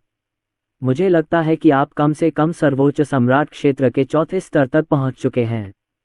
दिलचस्प। अर्जुन ने तारकीय तलवार थाम ली और अमर तलवार दाव और वध दाव एक साथ उसके पीछे प्रकट हुए। विनाशकारी ऊर्जा की लहरें फूट पड़ीं। उसने ठंडी सांस ली और कहा, ठीक है, तुम इसे भी खा सकते हो। अर्जुन ने अपनी तलवार को क्षैतिज दिशा में घुमाया और परिणामस्वरूप तलवार की किरण तारों में और फिर नदियों में परिवर्तित हो गई। तलवार की किरण और अनगिनत जलती हुई कृपाणों से टकराते ही हजारों नदियां प्रचंड शक्ति के साथ फूट पड़ीं। धमाका। एक जबरदस्त विस्फोट हुआ, जिससे हर दिशा में सदमे की लहरें फैल गईं। स्वर्गीय सागर संप्रदाय के संप्रदाय गुरु ने कभी नहीं सोचा था कि अर्जुन की शक्ति इतनी भयानक होगी। उसकी आंखें सिकुड़ गईं। अर्जुन की उम्र क्या थी? ये बदमाश उसके बराबर कैसे हो गया? यदि अर्जुन को बढ़ने दिया गया तो भविष्य में अंतहीन परेशानियां आएंगी। नहीं, मुझे इस छोटे बदमाश को जल्दी से मारना होगा। स्वर्गीय सागर संप्रदाय के संप्रदाय गुरु ने अब और संकोच नहीं किया। उन्होंने अपने हाथ में रक्तसार की एक बूंद संघनित की और उसे अपने माथे पर उंडेल लिया। उसकी साधना का स्तर अचानक बढ़ गया और उससे एक भयानक आभा निकलने लगी। उसकी आंखें बेहद ठंडी थीं। वह इधर उधर तैरता हुआ अर्जुन की ओर देख रहा था। साले, अभी तो तू मेरे हमले का सामना कर पाया, लेकिन क्या तू मेरी इस ताकत का सामना कर पाएगा? आज मैं तुझे समझाऊंगा कि तुच्छ होने का क्या मतलब होता है। अर्जुन की ओर अंतहीन आध्यात्मिक दबाव और ऊर्जा की लहरें उमड़ पड़ीं। अर्जुन उसे रोकना चाहता था, लेकिन उसे एहसास हुआ कि यह नामुमकिन है। कुछ ही क्षणों बाद उसने मुंह में खून थूक दिया। छोटा बदमाश, लगता है तेरी जिंदगी यहीं खत्म हो जाएगी। स्वर्गीय सागर संप्रदाय के संप्रदाय गुरु ने यह दृश्य देखकर और भी जोर से मुस्कुराया। हाहा, अपनी किस्मत स्वीकार करो। अर्जुन ने अपने मुंह के कोने से खून पोंछा। वह जानता था कि उसके प्रतिद्वंद्वी की मौजूदा ताकत को देखते हुए उसके लिए प्रतिरोध करना मुश्किल होगा। तुम्हें लगता है कि सिर्फ तुम ही अपनी साधना का स्तर बढ़ा सकते हो? तुम्हारे पास एक गुप्त तकनीक है। मेरे पास संसार कब्रिस्तान है। वरिष्ठ जू, मुझे इन बूढ़े धूर्तों को मारने की शक्ति दो। अर्जुन ने संसार कब्रिस्तान में एक ध्वनि संदेश भेजा। ठीक है। संसार ने और कुछ नहीं कहा। एक शक्तिशाली शक्ति अर्जुन के शरीर में प्रवेश कर गई और तुरंत ही अर्जुन के साधना स्तर को सर्वोच्च सम्राट के स्तर तक बढ़ा दिया। आप सभी, संप्रदाय के गुरु और उपसंप्रदाय के गुरु, आओ मेरे पास एक साथ। अतीत में तुम्हारे संप्रदाय के लोगों ने मेरा पीछा किया था, लेकिन आज मैं तुम सबका सफाया कर दूंगा। अर्जुन के काले बाल हवा में नाच रहे थे और जैसे जैसे आसुरी ऊर्जा उसके चारों ओर प्रवाहित हो रही थी, उसकी आभा राक्षसी प्रकृति की हो गई थी। उसने रक्त दानव संरचना को संघनित किया और अमर तलवार दाव और वध दाव उसके पीछे तैरते हुए स्वर्गीय सागर संप्रदाय के संप्रदाय गुरु को, फिर अन्य संप्रदाय गुरुओं को देखा। उन्होंने कहा, मैं तुम्हारे सभी संप्रदायों को नष्ट कर दूंगा, हर एक को। अर्जुन ने तुरंत अपनी तलवार खींच ली। तलवार से बिजली चमकी, बैंगनी और फिर लाल, विभिन्न रंगों की बिजली लगातार चमकती रही और एक के बाद एक स्वर्गीय सागर संप्रदाय के संप्रदाय गुरु की ओर बढ़ती रही। जब उन्होंने ये दृश्य देखा तो स्वर्गीय सागर संप्रदाय के संप्रदाय गुरु पूरी तरह से अचंभित रह गए। एक क्षण पहले अर्जुन केवल एक दावयुआन क्षेत्र साधक था। वह पलक झपकते ही सर्वोच्च सम्राट क्षेत्र विशेषज्ञ कैसे बन गया। वह अवचेतन रूप से भागना चाहता था क्योंकि उसे एहसास था कि वह लापरवाह था। अर्जुन एक राक्षस था जिसे वह हरा नहीं सका। दुर्भाग्यवश बहुत देर हो चुकी थी। बैंग बैंग बैंग, जैसे ही उसका शरीर विस्फोटक ढंग से पीछे हटा, उसके शरीर पर अनेक रक्तरंजित छिद्र दिखाई देने लगे। इस छोटे कमीने का प्रशिक्षण स्तर हमारी उम्मीदों से परे है। सब लोग इस छोटे कमीने पर हमला करो और उसे दबा दो। वह परेशान भाव से चिल्लाया। सब लोग जल्दी करो और हमला करो, वरना हम खतरे में पड़ जाएंगे। रुकिए, मैं आ रहा हूँ। मैं यहाँ भी हूँ। हुआंग बोटियन और सियान फीनिक्स संप्रदाय के संप्रदाय प्रमुख पर बिजली कड़की, जिससे जमीन हिल गई। झटकों से चौक तहस नहस हो गया।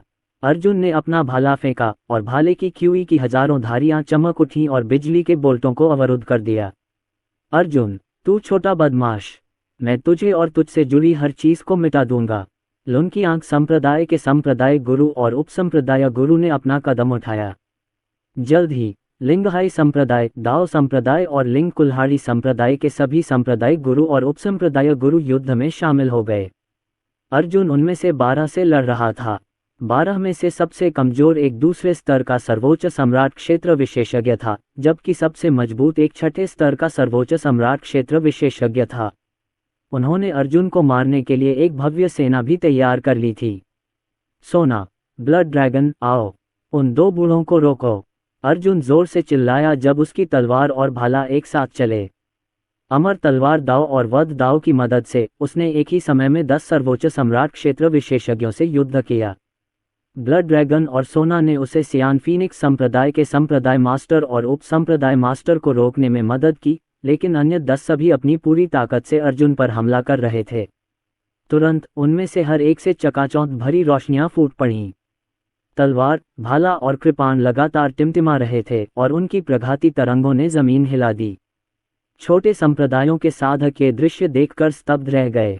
किसने सोचा था कि अर्जुन न केवल संप्रदायों के प्रतिभाशाली शिष्यों का संहार कर देगा, बल्कि इन संप्रदायों के कुलगुरुओं और कुलगुरुओं से भी टक्कर ले लेगा। एक आदमी, एक अजगर और एक जानवर वरिष्ठ पीढ़ी के 12 विशेषज्ञों के भयंकर हमलों का विरोध कर रहे थे। उसी क्षण अर्जुन छोटे छोटे संप्रदायों के शिष्यों के आदर्श बन गए। अर्जुन इस युद्ध में इतनी भयंकरता से लड़ रहा है कि उसने लिंग कुल्हाड़ी संप्रदाय और लुनकी आंख संप्रदाय के उपसंप्रदाय स्वामियों को गंभीर रूप से घायल कर दिया है। ऐसा लगता है कि अर्जुन कुनलुन पर्वत के 10 महान प्रतिभाशाली लोगों के समान स्तर पर है या उनसे अधिक शक्तिशाली है। ये सही नहीं है। अर्जुन का आभामंडल बहुत तेजी से बढ़ गया है। उसने जरूर कोई गुप्त तकनीक सक्रिय कर दी है। कई तीक्ष्ण दृष्टि वाले महान बुजुर्गों और छोटे संप्रदायों के संप्रदाय गुरुओं ने स्थिति पर ध्यान दिया। संप्रदाय के एक गुरु ने कहा, देखते हैं कि अर्जुन गुप्त तकनीक समाप्त होने तक टिक पाता है या नहीं और उन 12 को मार पाता है या नहीं। यदि गुप्त तकनीक समाप्त हो जाती है और वह फिर भी उन्हें नहीं मार पाता, तो अर्जुन मर जाएगा। 6 प्रमुख संप्रदायों के शीर्ष विशेषज्ञ ऊपर चले गए थे। हालांकि अभी भी श्री जोशी थे जो अर्जुन के प्राणघातक शत्रु थे। अगर अर्जुन इन 12 और श्री जोशी को नहीं मार पाता तो शायद उसकी मृत्यु हो जाती। जैसे ही युद्ध तीव्र होने लगा, एक भयानक आकृति उड़ती हुई आई। उसके हाथों में उसके दाव की दिव्य शक्ति समाहित हो गई और उसने भीषण युद्ध में दोनों पक्षों को बलपूर्वक अलग कर दिया। उस व्यक्ति के चेहरे पर जीवन के उतार चढ़ाव साफ दिखाई दे रहे थे। उसने अर्जुन की ओर देखा और आवाज में कहा, अर्जुन, क्या तुम पहले रुक सकते हो? हुआन परिवार से निपटने के बाद इन लोगों को मारने में अभी देर नहीं हुई है। अनिकेत दास, तुम्हारी हिम्मत है मुझे रोकने की। नहीं, मैं तुम्हें रोक नहीं रहा हूँ। मैं बस तुमसे कुछ बातें करना चाहता हूँ। इनमें से कुछ संप्रदायों का इस्तेमाल अभी भी रक्त आत्मा संप्रदाय की ताकत का विरोध करने के लिए किया जा सकता है। अनिकेत दास ने अपना सिर थोड़ा नीचे किया और एक और आवाज़ भेजी, क्यों न हम उनकी जान बख्श दें और उन्हें हुआन परिवार और रक्त आत्मा संप्रदाय से निपटने दें। वे मरेंगे या नहीं, यह उनके भाग्य पर निर्भर करता है। संभवतः उन्हें कुनलुन पर्वतों के उच्च स्तरीय साधकों के लिए दुख था। उसके पास कोई चारा नहीं था। इतने सालों तक रक्त आत्मा संप्रदाय द्वारा दबाए जाने के बाद कुनलुन पर्वत बेहद कमज़ोर हो गए थे। वह स्वाभाविक रूप से अपनी शक्ति को यथासंभव बचाए रखना चाहता था। अर्जुन भी मन ही मन सोच रहा था, अगर संसार मुझे अपनी शक्ति दे तो मैं इन 12 को मार सकता हूँ। हालांकि जिंगशुई और हुआंग परिवार अभी भी बाकी हैं। संसार को बाहर आकर उनसे लड़ना होगा। यहाँ बहुत ज्यादा लोग थे, इसलिए संसार को फिलहाल उजागर न करना ही बेहतर था। खैर, रक्त आत्मा संप्रदाय के खिलाफ इतनी भीषण लड़ाई में इन लोगों के बचने की संभावना कम ही थी।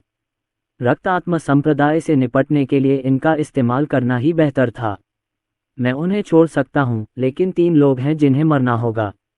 अर्जुन की आवाज़ पूरे आकाश में गूंज उठी। अर्जुन, अर्जुन, तुम्हारा क्या मतलब है? सीनियर अनिकेत दास ने हमें रुकने को कहा था, लेकिन तुम फिर भी लड़ना चाहते हो। हुआंग बोटियन और लिंगहाई संप्रदाय के संप्रदाय गुरु क्रोधित थे। चुप रहो। अनिकेत दास दहाड़ा और एक हिंसक शक्ति बाहर निकली, जिसने उन दोनों पर तब तक प्रहार किया जब तक कि वे खून नहीं उगलने लगे। अगर तुमने एक शब्द भी कहने की हिम्मत की तो मैं तुम सबको मार डालूंगा, उसने कहा और उसकी नज़र 12 लोगों पर पड़ी। अनिकेत दास का सामना करते हुए 12 में लड़ने की हिम्मत नहीं बची।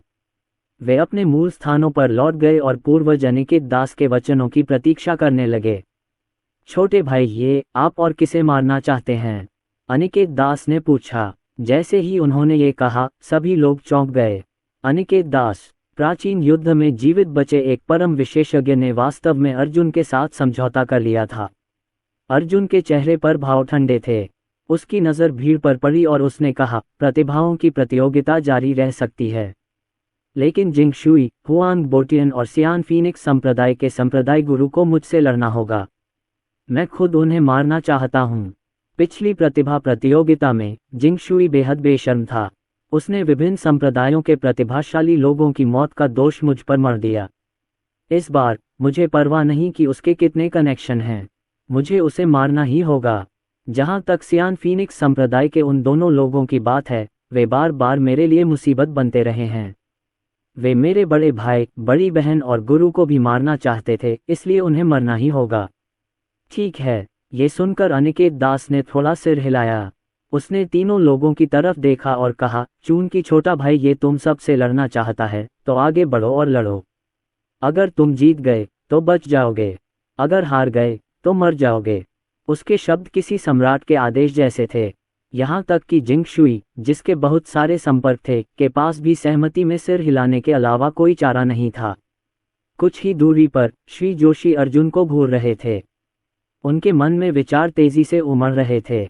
अचानक उनके होंठों पर मुस्कान आ गई। अर्जुन, हमने कुछ महीने पहले वादा किया था कि हम जिंदगी मौत की लड़ाई लड़ेंगे। मुझे लगा था कि तुम बस जवान और उतावले हो। मुझे उम्मीद नहीं थी कि तुम में सचमुच इतनी ताकत होगी। इस लिहाज से मैं तुम्हारी ताकत की कद्र करता हूँ। सभी लोग श्री जोशी की ओर देखने लगे, ये देखने के लिए कि वे और क्या कहेंगे। श्री जोशी के संपर्कों का एक विस्तृत नेटवर्क था। उनका दिमाग तेज था और वो एक चालाक और धूर्त इंसान थे। अर्जुन की बात मानने के लिए उनके पास जरूर कोई योजना होगी। मिस्टर जिंगशुई के चेहरे पर एक भयावह मुस्कान आ गई। उन्होंने हाथ हिलाया और एक गोली थमा दी। अर्जुन, मैं देख सकता हूं कि तुम्हारे स्वामी की चोटें गंभीर हैं। मेरे पास 100 जीवन शक्ति की गोली है जो चोटों को ठीक करने के लिए बहुत अच्छी है। क्यों न तुम पहले अपने स्वामी का इलाज करो और कल सुबह तक इंतजार करो, उसके बाद ही हम फिर से लड़ेंगे। कैसा रहेगा? इसके अलावा जिस समय सीमा पर हम सहमत हुए थे वह कल है। क्या हमें समझौते का पालन नहीं करना चाहिए? उसके चेहरे की मुस्कान धीरे धीरे शांत हो गई, लेकिन उसका दिल जोर जोर से धड़क रहा था। उसने अर्जुन को घूरते हुए मन ही मन सोचा, छोटे बदमाश, एक बार तुम सहमत हो जाओ तो मैं आज रात अपनी साधना को बहुत बढ़ा दूंगा और कल मैं तुम्हारे अंगों को अपंग बना दूंगा और तुम्हारे दांतियन को चकनाचूर कर दूंगा। मैं तुम्हें अपना बाकी जीवन व्हीलचेयर पर बिताने को मजबूर कर दूंगा। मुझे अपमानित करने की यही कीमत है। अर्जुन ने गोली ली और उस पर नजर डाली। फिर सबके देखते देखते उसने उसे कुचल दिया। मुझे आपकी बेकार गोली की परवाह नहीं है। उसने परवाह नहीं की। इससे सभी लोग हैरान हो गए। श्री जोशी ने अर्जुन को जो गोली दी थी वह कोई साधारण गोली नहीं थी। 100 जीवन शक्ति की गोलियां कुनलुन पर्वतों की सबसे बेहतरीन गोलियों में से एक थी, फिर भी इस बच्चे ने उसे इतनी आसानी से नष्ट कर दिया।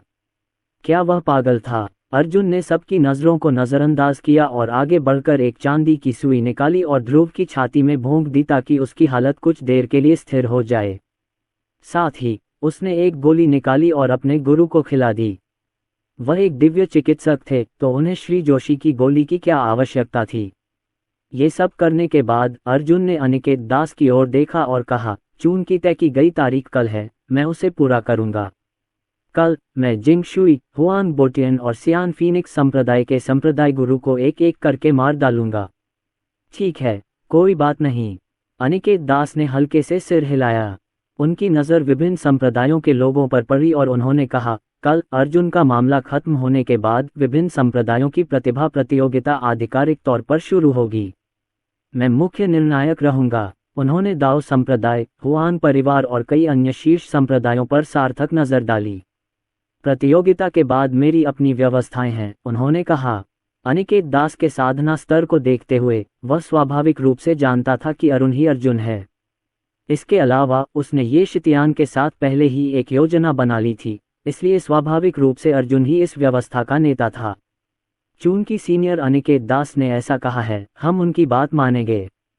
हुआन बोटियन ने मुट्ठियां भींच लीं, लेकिन मन ही मन बहुत गुस्सा था।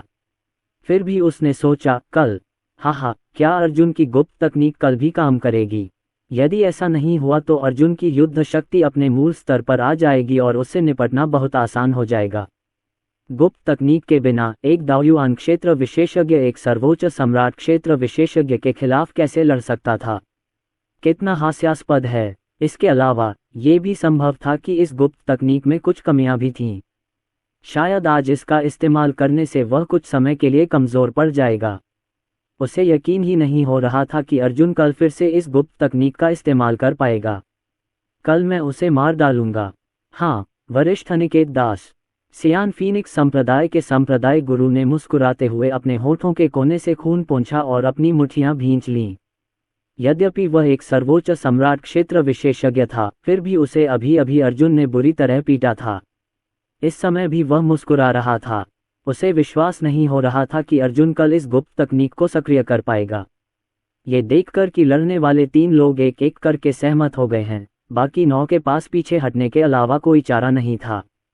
खैर, अभी अभी हुए युद्ध में अर्जुन को वे नहीं, बल्कि उल्टा मार रहे थे। अर्जुन ने उनमें से 2 को तो बुरी तरह घायल भी कर दिया था। अब वे पूरी तरह से जागरूक हो गए थे और उनका मानना था कि अर्जुन कुनलुन पर्वत के 10 महान प्रतिभाशाली लोगों में से एक थे।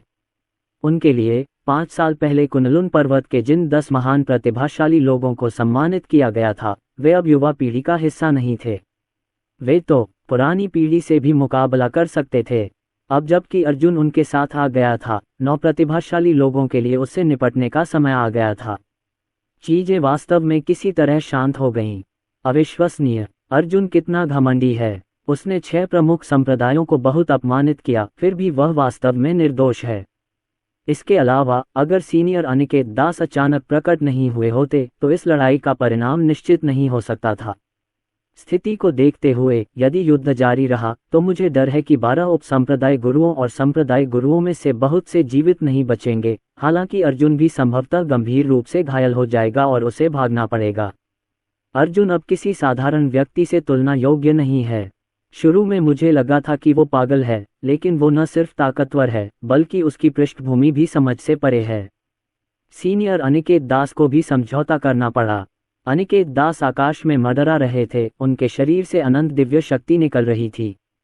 उन्होंने सैकड़ों संप्रदायों की ओर देखते हुए कहा, प्रतिभा प्रतियोगिता की तिथि आज से बदलकर परसों कर दी जाएगी।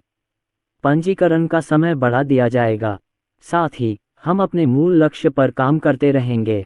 इसके अलावा मैं व्यक्तिगत रूप से शीर्ष 10 रैंक पाने वालों में अपनी साधना का संचार करूंगा और फिर आपको बताऊंगा कि संप्रदाय प्रतिभा प्रतियोगिता इस तरह क्यों आयोजित की जा रही है। योजना में बदलाव हुआ है। हम आधी रात को इस पर चर्चा करेंगे। उन्होंने अर्जुन को आवाज में संदेश भेजा। अर्जुन ने थोड़ा सिर हिलाया। उसने 36 चांदी की सुइयां निकालीं और उन्हें ध्रुव के एक्यूपंक्चर बिंदुओं में डाला। अब सबसे जरूरी काम था अपने स्वामी की रक्तवाहिकाओं को सील करना ताकि उनकी चोटें और न बढ़ें। इसके बाद वह खुद ध्रुव की चोटों का इलाज करेगा। ठीक है, जो अभी भी पंजीकरण करा रहे हैं उनके अलावा बाकी सभी संप्रदाय तितर बितर हो जाएंगे। आज कोई प्रतियोगिता नहीं होगी। अनिकेत दास ने जब निर्देश देना समाप्त कर दिया तो वह प्रकाश की एक धारा में बदल गया और क्षितिज में गायब हो गया। ऐसा प्रतीत हुआ कि वह सीधे मुख्यालय की ओर जा रहा था, जहां प्रतिभा प्रतियोगिता की योजना बनाई जा रही थी। संप्रदाय का नेता ही एकमात्र ऐसा व्यक्ति नहीं था जो संप्रदाय प्रतिभा प्रतियोगिता का नेतृत्व कर रहा था। संप्रदायों के प्रमुख बुजुर्गों के नेतृत्व में तथा अनिकेत दास के आह्वान पर मध्यम, उच्च तथा शीर्ष स्तर के संप्रदायों के सभी प्रमुख बुजुर्ग जो अपनी बात रखते थे एकत्रित हुए। अर्जुन को जाते देख काले कवच पहने एक युवक हाथ में लिए शब्द से खेलने लगा। उसके चेहरे पर एक ठंडा और दृढ़ भाव उभर आया और उसने फुसफुसाते हुए कहा, अर्जुन, तुम्हें ईशा का प्रिय बनने का क्या अधिकार है? ऐसा मत सोचो कि किसी कचरे को हराने से ये सच बदल जाएगा कि तुम कचरा हो। ईशा हमेशा से मेरी रही है। हे याओ, एक सफेद वस्त्रधारी युवक पास आया। उसका शरीर तिरछा था और उसका वस्त्र हवा में लहरा रहा था। लगता है इस बार तुम्हारा कोई प्रतिद्वंदी है। उसके शांत चेहरे पर मुस्कान आ गई। कुनलुन पर्वत की शीर्ष 10 प्रतिभाओं में ईशा के अलावा जो हमसे छोटी हैं, उसी पीढ़ी में किसी ने भी हमें कभी चुनौती नहीं दी। हालांकि अर्जुन के प्रदर्शन को देखते हुए वह जल्द ही हमें चुनौती देगा।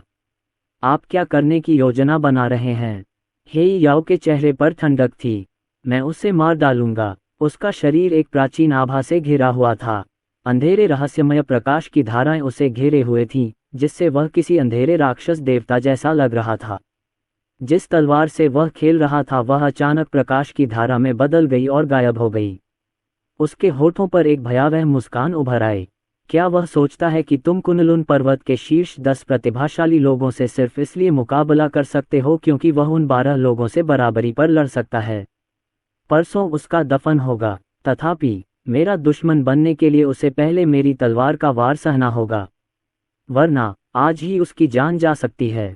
वाह! प्रकाश की काली धारा आकाश को चीरती हुई किसी लक्ष्य की ओर बढ़ रही थी। कहीं और अर्जुन ध्रुव का उपचार कर रहे थे। उनके हाथ ध्रुव की पीठ पर दबे हुए थे और वे अपनी आध्यात्मिक ऊर्जा को अपने गुरु के शरीर में नियमित और शांत भाव से प्रवाहित कर रहे थे। धीरे धीरे उनके शरीर की टूटी हुई हड्डियों और मांसपेशियों की मरम्मत कर रहे थे। वाह वाह! इस प्रक्रिया के दौरान उनकी रक्त ऊर्जा की लहरें दोनों के शरीर के चारों ओर घूमती रहीं।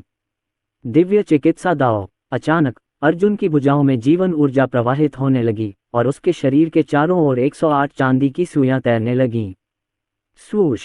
चांदी की सुइयां तेजी से उड़कर उसके मालिक के शरीर के विभिन्न घावों में धंस गईं। जीवन ऊर्जा ने घावों को भरना शुरू कर दिया। धीरे धीरे दर्द, जलन और यहां तक कि खुजली की लहरें ध्रुव की इंद्रियों पर छाने लगीं। सभी ने देखा कि तलवार की क्यूई की धारियों से बने खूनी छेद धीरे धीरे भर रहे थे। कोशिकाएं तेजी से बन रही थीं, मांस बन रहा था जो घावों के छेदों को भरने लगा था। जल्द ही खूनी घाव भर गए, मांस और रक्त पुनर्जीवित हो गए, मेरिडियन पुनर्जीवित और पुनः जुड़ गए, हड्डियां पुनः विकसित हो गईं और आंतरिक अंग पुनः स्वस्थ हो गए। कोशिका स्तर तक घाव भर रहे थे। बहुत शक्तिशाली। मास्टर की चिकित्सा कुशलता वाकई अद्भुत है। इतने कम समय में वह उन हड्डियों और मेरिडियंस को फिर से जीवित कर सकते हैं। हुआंग झांतियन ने आह भरी। उनके स्तर पर हालांकि कटे हुए अंगों और मांस का दोबारा उगना सामान्य बात थी, इसमें कम से कम 3 से 5 साल लग जाते, लेकिन अर्जुन ने ये काम 10 मिनट से भी कम समय में कर दिखाया था। बिल्कुल, अर्जुन एक महान चिकित्सा विशेषज्ञ हैं जो टूटे हुए डेंटियन की मरम्मत कर सकते हैं। ये कहते हुए प्रिया आत्मसंतुष्ट दिखीं। अचानक उनके चेहरे के भाव बदल गए और वह चिल्लाईं, अर्जुन, दूर से एक तलवार उड़ रही है। उसने प्रकाश की उस गहरी धारा को देखा जो एक काली तलवार निकली। फुफ फुफ! काली तलवार हवा में चीरती हुई निकली। जाहिर है ये ही याओ की तलवार थी। हुआंग झांतियन ने जब व्यक्तिगत रूप से हमला किया तो अचानक एक घूमती हुई तलवार क्यों उड़ गई, लेकिन उसे काली तलवार ने पीछे धकेल दिया, जिससे लगातार खून बहने लगा। रक्षा करें स्वामी। एक पल में हुआंग वुकियांग और बाकी दो ने एक के बाद एक हमला कर दिया। दोनों ने अपने अपने दाव का इस्तेमाल किया और अपने अपने हथियारों से हमला किया। टकराना। एक जोरदार धमाका हुआ और तीनों एक साथ पीछे हट गए। अपनी संयुक्त शक्ति के बावजूद वे उस तलवार को रोक नहीं पाए। अर्जुन ने अपना सिर झुकाकर पीछे देखा। काली तलवार बहुत तेज थी, हवा में उड़ते हुए वह पीछे की ओर छवियां छोड़ रही थी। सबसे खास बात यह थी कि काली तलवार से निकलने वाली आभा अत्यंत शक्तिशाली थी। ये तलवार किसकी थी और यहाँ क्यों थी? हालांकि उस समय अर्जुन के पास इस प्रश्न पर विचार करने का समय नहीं था, क्योंकि काली तलवार उसके पास पहुंचने ही वाली थी। हालांकि अर्जुन ने ध्रुव का इलाज बंद नहीं किया। अगर वह इलाज बंद कर देता तो उसके स्वामी को इसका बदला भुगतना पड़ता, और अगर वह चकमा देता तो उसके स्वामी को तलवार लग जाती और उसकी मृत्यु निश्चित थी। अर्जुन केवल इतना ही कर सकता था कि अपने शरीर में उमड़ती हुई राक्षसी ऊर्जा और रक्त ऊर्जा को एकत्रित करके तलवार को रोकने के लिए रक्त की एक बाधा बना दे। हालांकि रक्त अवरोध जल्द ही टूट गया। टकराना। काली तलवार अर्जुन के बाएं कंधे में घुस गई और उसमें से काली आभा निकलने लगी। हुआंग झांतियन ने अपने जख्मों पर ध्यान नहीं दिया और जल्दी से पास गया। उसने आश्चर्य से फुसफुसाया, ये कैसे हो सकता है? ये हेई याओ की तलवार है, ट्रेसलेस। हेई याओ इतना ताकतवर हो गया है कि उसने मुझे बहुत पीछे छोड़ दिया है। जब उसने फिर ऊपर देखा तो पाया कि अर्जुन को जरा भी दर्द नहीं हो रहा था। ध्रुव का इलाज करते हुए उसने भौहें तक नहीं सिकुड़ी। हुआंग झांतियन ने मन ही मन सोचा, गुरुजी ध्रुव को मरने देने से तो बेहतर मरना चाहेंगे। अभी तो मास्टर जी तलवार से आसानी से बच सकते थे। मास्टर, आप कैसे हैं? मास्टर, मैं अब एक संरचना स्थापित करूंगा। वान्यान पोजुन अर्जुन के पास आया और अपने हाथ में भाला लहराते हुए अर्जुन की रक्षा के लिए एक दल तैयार कर दिया। गुरु, हुआंग वुकियांग की चोटें ज्यादा गंभीर थीं। फिर भी वह अर्जुन के सामने खड़ा रहा। जो कोई भी मेरे गुरु को चोट पहुंचाना चाहता है, उसे पहले मुझसे होकर गुजरना होगा। उसने सोचा, यदि अर्जुन मर गया तो मैं भी जीवित नहीं रह सकूंगा। अर्जुन, क्या तुम्हें कुछ चाहिए? बूढ़े सेन और प्रिया को समझ नहीं आ रहा था कि क्या करें। मैं ठीक हूँ। अर्जुन के चेहरे पर कोई बदलाव नहीं आया। थोड़ी देर बाद ध्रुव की छाती का घाव पूरी तरह से भर गया था। हालांकि उसके अंदरूनी अंगों को ठीक होने में अभी भी समय लग रहा था, लेकिन ये कोई बड़ी बात नहीं थी। अर्जुन धीरे से खड़ा हुआ, उसकी आंखें बर्फ की तरह ठंडी थीं। उसके शरीर की रक्त ऊर्जा कांप उठी और एक तेज आवाज गूंजी। टकराना। काली तलवार की आभा लुप्त हो गई और वह दो टुकड़ों में टूटकर अर्जुन के आगे और पीछे से गिर पड़ी। अर्जुन ने अपनी आंखें हल्की सी बंद की और अपनी साधना विधि का संचार किया। उसकी शक्तिशाली रक्त ऊर्जा ने घाव को भरना शुरू कर दिया, जिसमें बस कुछ ही सेकंड लगे। फिर उसने टूटी हुई तलवार उठा ली। चुपके से हमला। क्या तुम पहचानते हो कि यह तलवार किसकी है? ये हेई याओ की है। ये तलवार कुनलुन पर्वत के 10 सर्वश्रेष्ठ प्रतिभावानों में से एक हेई याओ की है। हुआंग झांतियन ने आगे बढ़कर उसे ध्यान से देखा। 2 साल पहले हेई याओ और मैं दोनों दाओयुआन पर्वत के शिखर पर थे। हालांकि वह पहले ही सर्वोच्च सम्राट के राज्य तक पहुंच चुका है और उस हमले की ताकत के कारण वह निश्चित रूप से मुझसे बहुत आगे निकल गया है। अतीत में हुआंग झांतियन और हुआंग वुकियांग ने भी हेई याओ और अन्य के खिलाफ प्रतिस्पर्धा की थी, लेकिन 5 साल पहले हार गए थे, जिसने हेई याओ को कुनलुन पर्वत के शीर्ष 10 छिपे हुए प्रतिभाशाली लोगों में से एक बना दिया था। उन्होंने यह उम्मीद नहीं की थी कि केवल 5 वर्षों में ही याओ की साधना पहले से ही इतने भयानक स्तर पर पहुंच गई थी। हेई याओ की युद्ध शक्ति कम से कम सर्वोच्च सम्राट क्षेत्र के 5वें स्तर तक पहुंच गई थी, जिसका अर्थ था कि उनकी साधना का स्तर अधिकांश संप्रदाय स्वामियों से आगे निकल गया था। हेई याओ, अर्जुन के चेहरे पर बेहद ठंडक थी। तुमने मुझ पर घात लगाने की हिम्मत की। अगर ऐसा है तो मैं तुम्हें भविष्य में जलाकर राख कर दूंगा। कुनलुन पर्वत के शीर्ष 10 प्रतिभाशाली लोग, जिंगशुई और अन्य 2 से निपटने के बाद मैं उन्हें एक एक करके चुनौती दूंगा। ऐसा कहकर अर्जुन ने अपनी उंगलियां भींच लीं और टूटी हुई तलवार को टुकड़े टुकड़े कर दिया, जो हवा से उड़ गई। अचानक हे याओ के पीछे एक गहरी खाई प्रकट हुई, जिससे पाताल लोक जैसी आभा फैल रही थी। पल भर में उसने आकाश को ढक लिया। उसकी भयावह आंखों से एक भयानक चमक निकल रही थी। अर्जुन, लगता है तुम मेरे प्रतिद्वंद्वी बनने के भी लायक नहीं हो। सफेद वस्त्र पहने युवक ने ठंडी मुस्कान दी।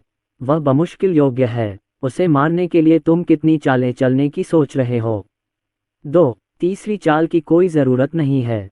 हे याओ के चेहरे पर ठंडक थी।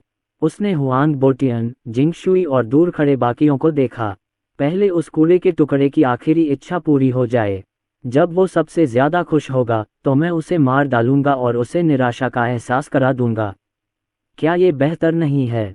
अगले ही पल हे याओ एक काली रोशनी में बदल गया और गायब हो गया। सफेद वस्त्र पहने युवक और उसके पीछे खड़े 7 लोगों ने एक दूसरे की ओर देखा और सिर हिलाया। 8वां युवक एक प्राचीन आभा से घिरे हुए थे और प्रकाश की धाराएं उन्हें घेरे हुए थीं। वे अमर राजाओं जैसे लग रहे थे जो नश्वर संसार में अवतरित हुए हों, और उनमें से प्रत्येक को देखकर ऐसा अस्पष्ट सा एहसास हो रहा था मानो वे वहां हों, पर साथ ही साथ वहां न भी हों। यदि वे उनके स्तर के न होते तो कोई भी उनके करीब नहीं पहुंच पाता। वे कुनलुन पर्वत के शीर्ष 10 प्रतिभाशाली लोगों में से 8 थे। 5 साल पहले ईशा को कुनलुन पर्वत की 10 सर्वश्रेष्ठ प्रतिभाओं में से एक चुना गया था। वह थोड़े से भाग्य पर निर्भर होकर चुपचाप उनकी श्रेणी में शामिल हो गई थी। हालांकि अंततः वह उनके साथ घुल मिल नहीं पाए और उसकी साधना हमेशा न तो ऊंची रही न ही नीची। 5 साल पहले कुनलुन पर्वत के शीर्ष 10 प्रतिभाशाली लोगों को एक प्राचीन गुप्त क्षेत्र में प्रवेश करने का अवसर मिला, जो एक सर्वोच्च अवसर था। हालांकि अंत में केवल 9 लोग ही अंदर गए। ईशा अंदर नहीं गई। उस समय अर्जुन के साथ कुछ बढ़ा हुआ था। ईशा को डर था कि कहीं अर्जुन को कुछ हो न जाए, इसलिए उसने इस बड़े मौके को ठुकरा दिया। अन्यथा ईशा कुछ वर्ष पहले ही सर्वोच्च सम्राट के दायरे में पहुंच गई होती। बेशक यह एक राज था। अर्जुन को नहीं पता था और कुनलुन पर्वत के ज्यादातर लोगों को भी नहीं पता था। यदि कोई वास्तव में कुनलुन पर्वतों में स्वर्ग के गौरवशाली पुत्रों के बारे में बात करना चाहता है तो ये 9 लोग कुनलुन पर्वतों में प्रतिभाशाली लोगों का सबसे मजबूत समूह हो सकते हैं। उन 9 में से कोई भी इतना शक्तिशाली था कि मिस्टर जोशी और हुआंग बोटियन जैसे दिग्गजों से लड़ सके। वे युवा पीढ़ी के सच्चे नायक थे। कुछ ही क्षणों बाद 8वां युवक प्रकाश की धाराओं में बदल गए और क्षितिज में गायब हो गए। नीचे चौक में छोटे संप्रदायों के कई नेता और प्रमुख बुजुर्ग आगे आने वाली घटना की प्रतीक्षा कर रहे थे। कुछ संप्रदाय के गुरुओं ने कहा, ये बहुत अच्छा होगा यदि हमारे पास उनके साधना स्तर हों। इसके अलावा वे अपने स्तर से ऊपर वालों से भी लड़ सकते हैं। चूंकि यह आदमी अर्जुन से रंजिश रखता है, मुझे लगता है कि कहीं उनके बीच कोई झगड़ा तो नहीं हो जाएगा। अर्जुन निश्चित रूप से उन्हें नहीं हरा सकता। वे पिछले 1000 सालों में प्रतिभाओं का सबसे शक्तिशाली समूह हैं। वास्तव में हुआन परिवार के पूर्वज और दाओ संप्रदाय के महापुरुष ने तो यहाँ तक कहा था कि वे भयानक प्रतिभाएं हैं जो सर्वोच्च सम्राट के दायरे को भी पार कर सकते हैं। शीर्ष 10 प्रतिभाशाली लोग सर्वोच्च सम्राट के दायरे को पार कर सकते हैं। अर्जुन की उनसे क्या तुलना हो सकती है? वे तो एक स्तर के थे ही नहीं। ज्यादा से ज्यादा अर्जुन कुछ साधारण साधकों को दबा सकता था। कुनलुन पर्वत के 10 प्रतिभाशाली लोगों जैसे अद्वितीय व्यक्तित्वों के विरुद्ध अर्जुन केवल एक सीढ़ी बन सकता था। प्रतियोगिता के लिए पंजीकरण करते समय सभी लोग उत्साहपूर्वक चर्चा करते रहे। कई मध्यम और उच्च स्तरीय संप्रदाय भी पंजीकरण कराने लगे। हालांकि वे शीर्ष 10 में जगह नहीं बना पाए, लेकिन सभी को उम्मीद थी कि उनके शिष्य अच्छी रैंकिंग पाएंगे। इस तरह वे भी संप्रदाय का नाम रोशन कर पाएंगे। इसके अलावा कुनलुन पर्वत के शीर्ष 10 प्रतिभाशाली लोग इस प्रतियोगिता में भाग नहीं लेंगे। यह मूलतः शीर्ष आंतरिक संप्रदाय के शिष्यों, मूल शिष्यों और सच्चे शिष्यों के लिए एक युद्ध क्षेत्र था। शीर्ष 100 रैंक वालों को श्री जिनशुई द्वारा एक अवसर दिया जाता, जबकि कुनलुन शून्य के शीर्ष 10 प्रतिभाशाली लोगों की नई पीढ़ी बनाने के लिए 10 लोगों का चयन करने हेतु एक और प्रतियोगिता आयोजित की जाती, जिन्हें अनिकेत दास और विभिन्न बड़े संप्रदायों से एक अवसर प्राप्त होता। क्यानज्यू शहर में हलचल मची हुई थी और 6 प्रमुख संप्रदाय लाशें इकट्ठा करने में व्यस्त थे, जबकि बाकी संप्रदाय पंजीकरण में व्यस्त थे। और अर्जुन का क्या? कुनलुन पर्वत के शीर्ष 10 प्रतिभाशाली लोग। क्या यही वजह है कि उन्होंने मुझ पर हमला किया? क्या वे सचमुच सोचते हैं कि वे कुनलुन पर्वतों में सबसे ताकतवर हैं? मुझे बताओ कि वे कौन हैं और कहाँ से आए हैं, अर्जुन ने हुआंग झांतियन से कहा। हाँ गुरु, हुआंग झांतियन ने मुठ्ठियां भींचते हुए समझाया, हे याओ कुनलुन पर्वत के शीर्ष 10 प्रतिभाशाली लोगों में 5वें स्थान पर है। संयोग से वह कुनलुन संप्रदाय से है। उसके पीछे का संप्रदाय अत्यंत शक्तिशाली है। हालांकि रक्त आत्मा संप्रदाय ने इसे 3000 वर्षों से दबा रखा है, फिर भी ये बहुत शक्तिशाली है। उनके पास सर्वोच्च सम्राट क्षेत्र विशेषज्ञों की संख्या हमारे हुआंग परिवार से थोड़ी ही कम है। यहाँ तक कि 8वें या 9वें स्तर के सर्वोच्च सम्राट क्षेत्र विशेषज्ञ भी हैं, हालांकि वे वरिष्ठ अनिकेत दास के सामने कुछ भी नहीं हैं। इसके अलावा हे याओ कुनलुन संप्रदाय के संप्रदाय गुरु का पुत्र है। उसे कुनलुन पर्वत का पवित्र पुत्र भी कहा जाता है और कुमारी ईशा पवित्र युवती के लिए सबसे लोकप्रिय उम्मीदवार हैं। प्राचीन काल से ही पवित्र पुत्र को पवित्र युवती के साथ जोड़ा जाता रहा है, इसीलिए उसने आप पर हमला किया। गुरुजी, पवित्र पुत्र, जब समय आएगा तो मैं उसे कुत्ते की तरह पीटने के लिए तैयार हूँ, अर्जुन ने घृणा से कहा। उन्होंने ध्रुव को ऊपर चढ़ने में मदद की और समूह को कई कमरों वाली एक ऊंची इमारत में ले गए। उन्होंने पूछा, बाकी 8 लोग किस संप्रदाय या ताकत से हैं? बाकी 8 दाव संप्रदाय, रक्तरात्रि संप्रदाय, नील स्वर्ग संप्रदाय और अन्य संप्रदायों से हैं। दाव संप्रदाय के अलावा बाकी सभी बल उच्च श्रेणी के हैं। आमतौर पर आप उन्हें देख भी नहीं पाएंगे। प्राचीन काल में ये सभी संप्रदाय वास्तव में बहुत बड़ी शक्तियां थीं। रक्त आत्मा संप्रदाय पर आक्रमण करने वाले कई विशेषज्ञ इन्हीं संप्रदायों से आए थे। हालांकि रक्त आत्मा संप्रदाय द्वारा उन्हें कमजोर कर दिए जाने के बाद उनका कोई सर्वोच्च अस्तित्व नहीं रहा। उनमें से सबसे शक्तिशाली केवल 9वें स्तर के सर्वोच्च सम्राट क्षेत्र के विशेषज्ञ हैं। उन्हें रक्त आत्मा जनजाति के विशेषज्ञों द्वारा खोजे जाने और मारे जाने से बचने के लिए छिपना पड़ा। ठीक है गुरुजी, उनमें से एक हुआन परिवार से है। हुआन कियानकुन 9वें स्थान पर है और मैंने सुना है कि वह 4थे स्तर के सर्वोच्च सम्राट क्षेत्र के विशेषज्ञ से लड़ सकता है। जहां तक उसकी वर्तमान शक्ति का सवाल है, मुझे यकीन नहीं है। सबसे ऊंचे साधना स्तर वाला व्यक्ति रक्तरात्रि संप्रदाय से है। वह सर्वोच्च सम्राट क्षेत्र के 4थे स्तर पर पहुंच गया है और 7वें स्तर के सर्वोच्च सम्राट क्षेत्र के विशेषज्ञों से लड़ सकता है। इससे पहले कि अर्जुन हुआंग झांतियन को जवाब दे पाता, संसार, जो संसार मकबरे में था, गुस्से से बोला, इन बच्चों को क्या हुआ? इतने सालों बाद भी ये सर्वोच्च सम्राट के दायरे से बाहर नहीं निकल पाए। मेरी सारी मेहनत बेकार गई। गुरुजी, रक्तरात्रि संप्रदाय आपका संप्रदाय है? अर्जुन ने आश्चर्य से पूछा। संसार ने आह भरी और सिर हिलाया। उस समय कुछ पुराने दोस्तों की वजह से मैं कई गुटों का उप संप्रदाय प्रमुख था। मैंने भी अचानक रक्तरात्रि संप्रदाय बना लिया था, लेकिन मैं ज्यादा समय तक उनके साथ नहीं रहा। मुझे उम्मीद नहीं थी कि इतने सालों के बाद ये लोग एक भी ऐसे व्यक्ति का पोषण नहीं कर सके जो सर्वोच्च सम्राट के दायरे से आगे निकल गया हो। मोहिनी ने जवाब दिया, क्या आप उन सभी को साथ नहीं ले गए थे जो रक्त आत्मा संप्रदाय से लड़ते समय आपके साथ थे? उसने सिर हिलाया और आगे कहा, उस समय आप उन सभी को युद्ध में अपने साथ ले गए थे जो सर्वोच्च सम्राट क्षेत्र के 5वें स्तर को पार कर चुके थे।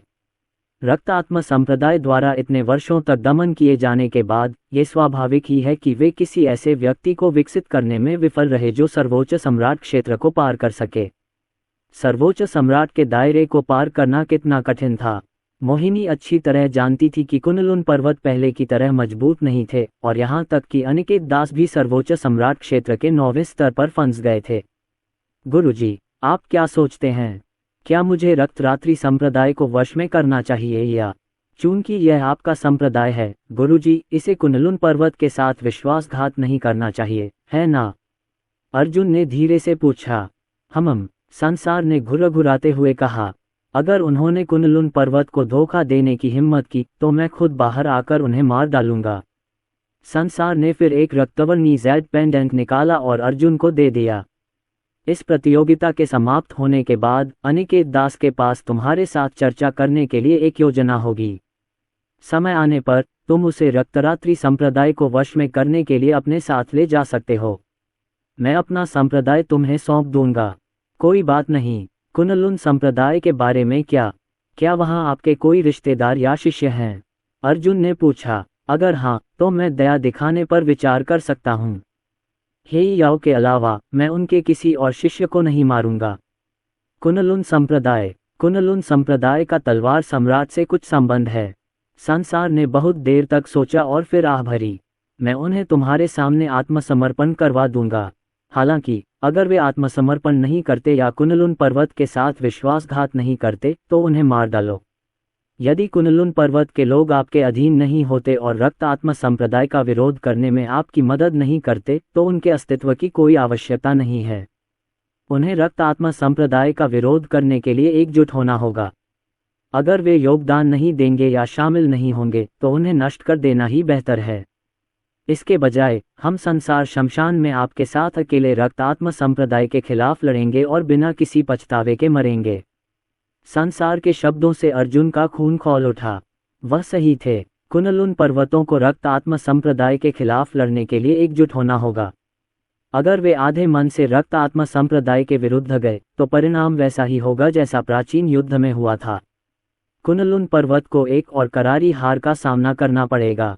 इसके बजाय बेहतर होगा कि उन सभी को मार डाला जाए और अर्जुन को संसार शमशान में प्राचीन महारथियों के साथ रक्त आत्मा संप्रदाय के विरुद्ध युद्ध करने दिया जाए। समझ गया। खैर, अनिकेत दास ने मुझे बताया कि योजना में बदलाव हुआ है। वह आज रात मुझसे इस बारे में बात करेंगे। जब प्रतिभा प्रतियोगिता खत्म हो जाएगी तो मैं तलवार सम्राट की तलवार की तलाश में जाऊंगा। जब अर्जुन ने तलवार सम्राट का उल्लेख किया तो तलवार सम्राट वाले मकबरे पर हल्की प्रतिक्रिया हुई। ऐसा लग रहा था कि वह इस प्राचीन शक्तिशाली विशेषज्ञ की समाधि को सक्रिय करने में अधिक समय नहीं लगाएगा। संसार शमशान में मौजूद 100 प्राचीन महारथियों में से 30 कुनलुन पर्वत से थे। शेष 60-70 संभवतः अन्य स्थानों से थे। जब तक ये महारथियां जागृत रहेंगी अर्जुन शीघ्र ही परम सम्राट के राज्य तक पहुंच सकता था या उनकी सहायता से उसे पार भी कर सकता था। उस समय उनके लिए रक्त आत्मा संप्रदाय का विरोध करना और यहाँ तक कि उसे नष्ट करना भी संभव होगा। मालिक, गुरुजी, क्या आप ठीक हैं? हुआंग झांतियन ने पूछा जब उसने देखा कि अर्जुन कुछ सोच में डूबा हुआ है। कुछ नहीं, मेरे पास कुनलुन पर्वत के 10 सबसे प्रतिभाशाली लोगों की अच्छी तस्वीरें हैं। तुम जा सकते हो, अर्जुन ने सोचते हुए कहा। बूढ़े सेन और प्रिया को बुलाओ, मैं उनका इलाज करूंगा। हालांकि इससे पहले कि वह बोलना समाप्त कर पाता एक आवाज गूंजी। अर्जुन! रोशनी की एक किरण खिड़की से अंदर आए और धीरे धीरे गायब हो गई। वह अनिकेत दास था। मैं सोच रहा हूं कि क्या मुझे तुम्हें अरुण या अर्जुन कहना चाहिए। अनिकेत दास ने हुआंग झांतियन और अन्य लोगों को जाते हुए देखा और पूछा। मुझे बस अर्जुन ही कहो। अर्जुन की आंखें तेज थीं। योजना का क्या हुआ? तुमने जानबूझकर एक नया जीनियस टूर्नामेंट क्यों शुरू किया? उसने पूछा। यह अनोखी प्रतियोगिता मूल रूप से 5 साल बाद आयोजित होने वाली थी, लेकिन इसे पहले ही आयोजित कर दिया गया। इसके पीछे भी अनिकेत दास का ही हाथ था।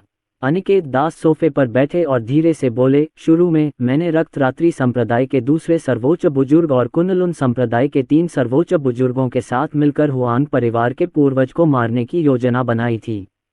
हालांकि मुझे उम्मीद नहीं थी कि रक्त आत्मा संप्रदाय ने हुआंग परिवार के पूर्वज में किसी प्रकार की शक्ति डाल दी होगी।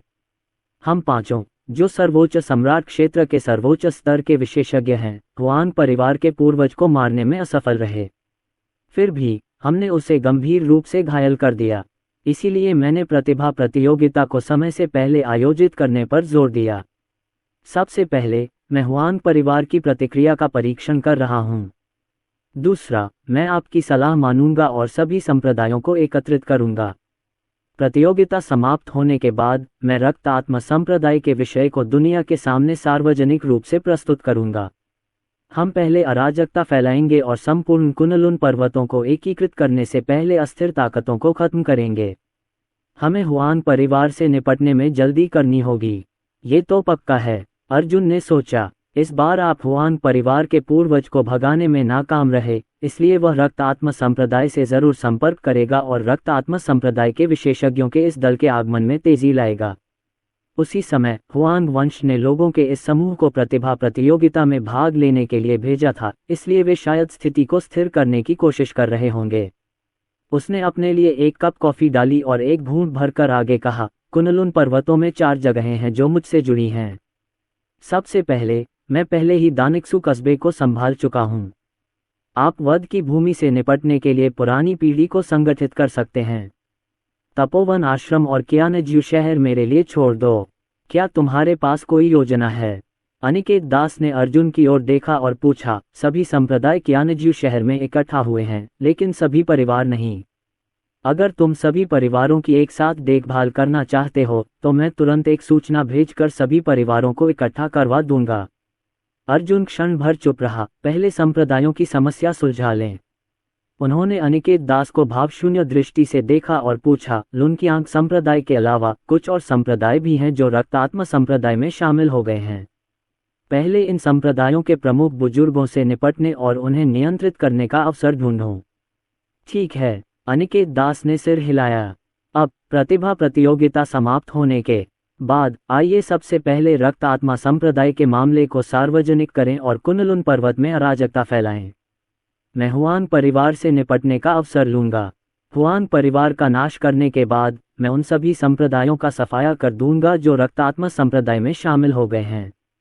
फिर मैं कुनलुन पर्वत की सेनाओं को संगठित करूंगा। अर्जुन ने अपना मन बनाते हुए कहा। पहले आप जा सकते हैं। क्या आप में से कोई जानता है कि तलवार सम्राट कहाँ रहता है? उसने अनिकेत दास को विदा करने के बाद पूछा। तलवार सम्राट का निवास यहाँ से कुछ दूरी पर एक गुप्त स्थान पर है। आगे पीछे जाने में कम से कम कुछ दिन लगेंगे। इस प्रतियोगिता के बाद तुम वहां जा सकते हो। तलवार सम्राट की तकनीक सीखने के बाद तुम हुआन परिवार से निपट सकते हो, संसार ने धीरे से कहा। इसी समय ध्रुव, प्रिया और वृद्ध सेन ने दरवाजा खटखटाया और अंदर चले आए। अर्जुन, मुझे उम्मीद नहीं थी कि तुम इतने शक्तिशाली हो जाओगे, जैसा कि मेरे शिष्य से उम्मीद थी। ध्रुव अंदर आया, काफी संतुष्ट महसूस कर रहा था। चिकित्सा देवता के संप्रदाय ने आखिरकार अपने विस्तार के दिन का स्वागत किया है, उसने कहा। बिल्कुल। अर्जुन ने बूढ़े सेन और प्रिया की ओर देखा। उसने एक पल सोचा और कहा, गुरुजी, चिकित्सा देवता संप्रदाय में विशेषज्ञ बहुत कम हैं। वास्तव में लगभग कोई नहीं है। मैंने अभी अभी यहाँ प्राचीन 100 आत्मा गोलियों के कुछ बैचों को परिष्कृत किया है। मैं वे सब तुम्हें दे दूंगा। जब तुम वापस जाओ तो उन्हें अपने शिष्यों को खाने के लिए दे देना। उन्होंने 18 प्राचीन 100 आत्मा गोलियां सौंपी और सावधानीपूर्वक निर्देश दिया। ये प्राचीन 100 आत्मा गोलियां सभी सर्वोच्च श्रेणी की गोलियां हैं और सभी के लिए दाओयुआन क्षेत्र में आगे बढ़ने के लिए पर्याप्त होनी चाहिए। इनका उपयोग करने से हमारे चिकित्सा देव संप्रदाय की प्रतिष्ठा तेजी से बढ़ेगी। चिकित्सा भगवान संप्रदाय के एक शिष्य के रूप में उन्हें स्वाभाविक रूप से चिकित्सा भगवान संप्रदाय के लिए सोचना पड़ा। अर्जुन की शक्ति के साथ ये बहुत समय नहीं था जब मेडिकल भगवान संप्रदाय कुनलुन पर्वत में सबसे बड़ा संप्रदाय बन गया। बेशक वे रक्त आत्मा संप्रदाय के विरुद्ध लड़ने वाली मुख्य शक्ति भी बनेंगे। इसलिए चिकित्सा देव संप्रदाय के सदस्यों को अपनी साधना के स्तर को तेजी से बढ़ाने की जरूरत थी। उन्हें शिखर तक पहुंचने की जरूरत तो नहीं थी, लेकिन कम से कम उन्हें हुआन परिवार और अन्य नियंत्रित विशेषज्ञों का नेतृत्व करके रक्त आत्मा संप्रदाय से लड़ने की शक्ति तो चाहिए ही। अर्जुन ने स्वयं को यह भी याद दिलाया कि उसे हुआन परिवार के पूर्वज से पूछना होगा कि रक्त आत्मा संप्रदाय के विशेषज्ञों का अगला दल कहाँ आएगा। उस समय वह उन्हें मारने के लिए वहां एक गठन स्थापित करेगा। अच्छा, अर्जुन, तुम्हारे साथ चिकित्सा देव संप्रदाय का गौरव काल कम से कम 10,000 वर्ष तक बना रहेगा। ध्रुव ने उत्साहपूर्वक प्राचीन 100 आत्मा गोलियां स्वीकार की। उसने 2 गोलियां निकाली और प्रिया और वृद्ध सेन को दे दी। ये तुम्हारे छोटे भाई की हैं, इन्हें जल्दी से खा लो। प्रिया, बूढ़े सेन, पकड़ो।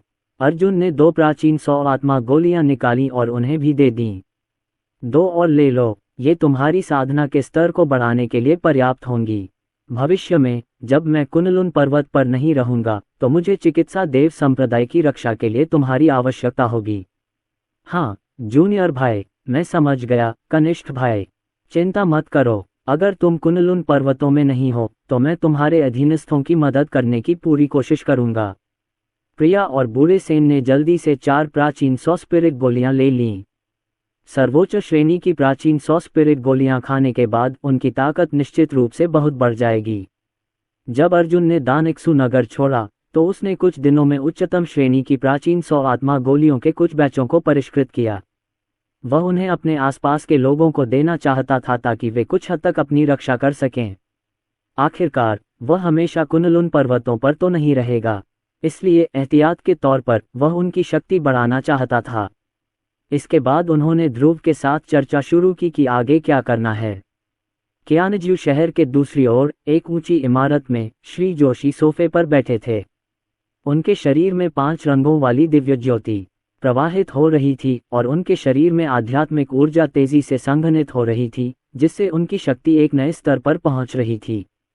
धीरे धीरे 2-4 घंटे बीत गए और श्री जोशी ने साधना बंद कर दी और उदास भाव से खिड़की की ओर चल पड़े। उनके होठों पर एक भयावह मुस्कान आ गई। अर्जुन, हे अर्जुन, मैं पहले ही 2 छोटे लोकों में आगे बढ़ चुका हूँ। मुझे विश्वास नहीं हो रहा कि तुम उस गुप्त तकनीक को फिर से सक्रिय कर सकते हो। उस गुप्त तकनीक के बिना आपको मारना चींटी को कुचलने से अलग नहीं है। इस बार यह मत सोचना कि कोई तुम्हें बचाने आएगा। ईशा अभी जाए तो भी बेकार है। मैं तुम्हें अखाड़े में ही मार डालूंगा। अर्जुन, भगवान की मेहरबानी थी कि ये बदमाश अभी तक जिंदा है। कुछ महीने पहले अगर लक्ष्मी रानी न होती तो अर्जुन के टुकड़े टुकड़े कर दिए जाते, उसकी हड्डियां पीसकर राख कर दी जाती। इसके बावजूद उस बदमाश ने वास्तव में यहाँ आने का साहस किया। क्या उसने सोचा था कि वह उससे सिर्फ इसलिए लड़ सकता है क्योंकि उसने कुछ मुख्य और सच्चे शिष्यों को मार डाला था? सपने देखते रहो। अर्जुन को अपनी मृत्यु से इसकी कीमत चुकानी पड़ेगी। क्या तुम मेरे लिए वो लाए जो मैं चाहता था? श्री जोशी ने पूछा। बेशक मैंने किया। कमरे में एक रहस्यमयी आवाज गूंजी। हालांकि उस विशाल कमरे में श्री जोशी के अलावा कोई नहीं था। हवा में बस कुछ लहरें थीं। कुछ ही पल बाद एक अधेड़ उम्र का आदमी अचानक प्रकट हुआ। उसने सफ़ेद कपड़े पहने थे और उसके चेहरे पर उदासी थी। अधेड़ उम्र के आदमी ने एक छोटी हरी कढ़ाई निकाली और मिस्टर जोशी को थमा दी। हमने तुम्हें ये चीज़ दे दी है तो हमारे समझौते के मुताबिक अर्जुन को मरना ही होगा। बिल्कुल। मिस्टर जिंगशुई ने छोटी हरी कढ़ाई को एक तरफ रख दिया। उनकी आंखें चमक रही थीं। इससे मैं अर्जुन की साधना को एक पल के लिए रोक सकता हूँ। अर्जुन की साधना चाहे कितनी भी शक्तिशाली क्यों न हो, वह फिर भी असहाय ही रहेगा। श्री जोशी मुस्कुराए और हाथ पीछे करके खड़े हो गए। जाहिर है अर्जुन इतना कमज़ोर है कि मैं इसका इस्तेमाल नहीं कर सकता। मैं इसे बस इस बात के लिए तैयार कर रहा हूं कि कहीं वह फिर से कुछ अप्रत्याशित न कर दे, उन्होंने कहा। सर्वोच्च सम्राट क्षेत्र से नीचे के सभी साधक रक्त आत्मा कड़ाही द्वारा प्रतिबंधित हैं। अपने से अधिक शक्तिशाली लोगों से लड़ने की अर्जुन की अद्भुत क्षमता के बावजूद अगर मैं इस कड़ाही का उपयोग करूं तो वह क्या कर सकता है? बस हमारा समझौता याद रखना। खबरों के अनुसार अर्जुन ये शितयान का छोटा भाई है, अधेड़ उम्र के व्यक्ति ने शांति से कहा। अरुण ने रक्त आत्मा गुप्त क्षेत्र में मेरे हुआन परिवार के शिष्यों को मार डाला। उसे जरूर मरना चाहिए। उसके छोटे भाई अर्जुन को भी नहीं बख्शा जाना चाहिए। यह अधेड़ उम्र का आदमी जाहिर तौर पर हुआन परिवार से था। उसे घटना की खबर कब मिली ये तो पता नहीं, लेकिन वह हुआन परिवार के मुख्यालय से दौड़ा दौड़ा आया था और श्री जोशी को रक्त आत्मा का कड़ाही सौंप आया था ताकि वह अर्जुन को मार सके। सफ़ेद कपड़े पहने अधेड़ उम्र के आदमी ने मिस्टर जोशी को ठंडे भाव से घूरा। मुझे परवाह नहीं कि तुम कितने ताकतवर हो या तुम्हारे कितने संपर्क हैं।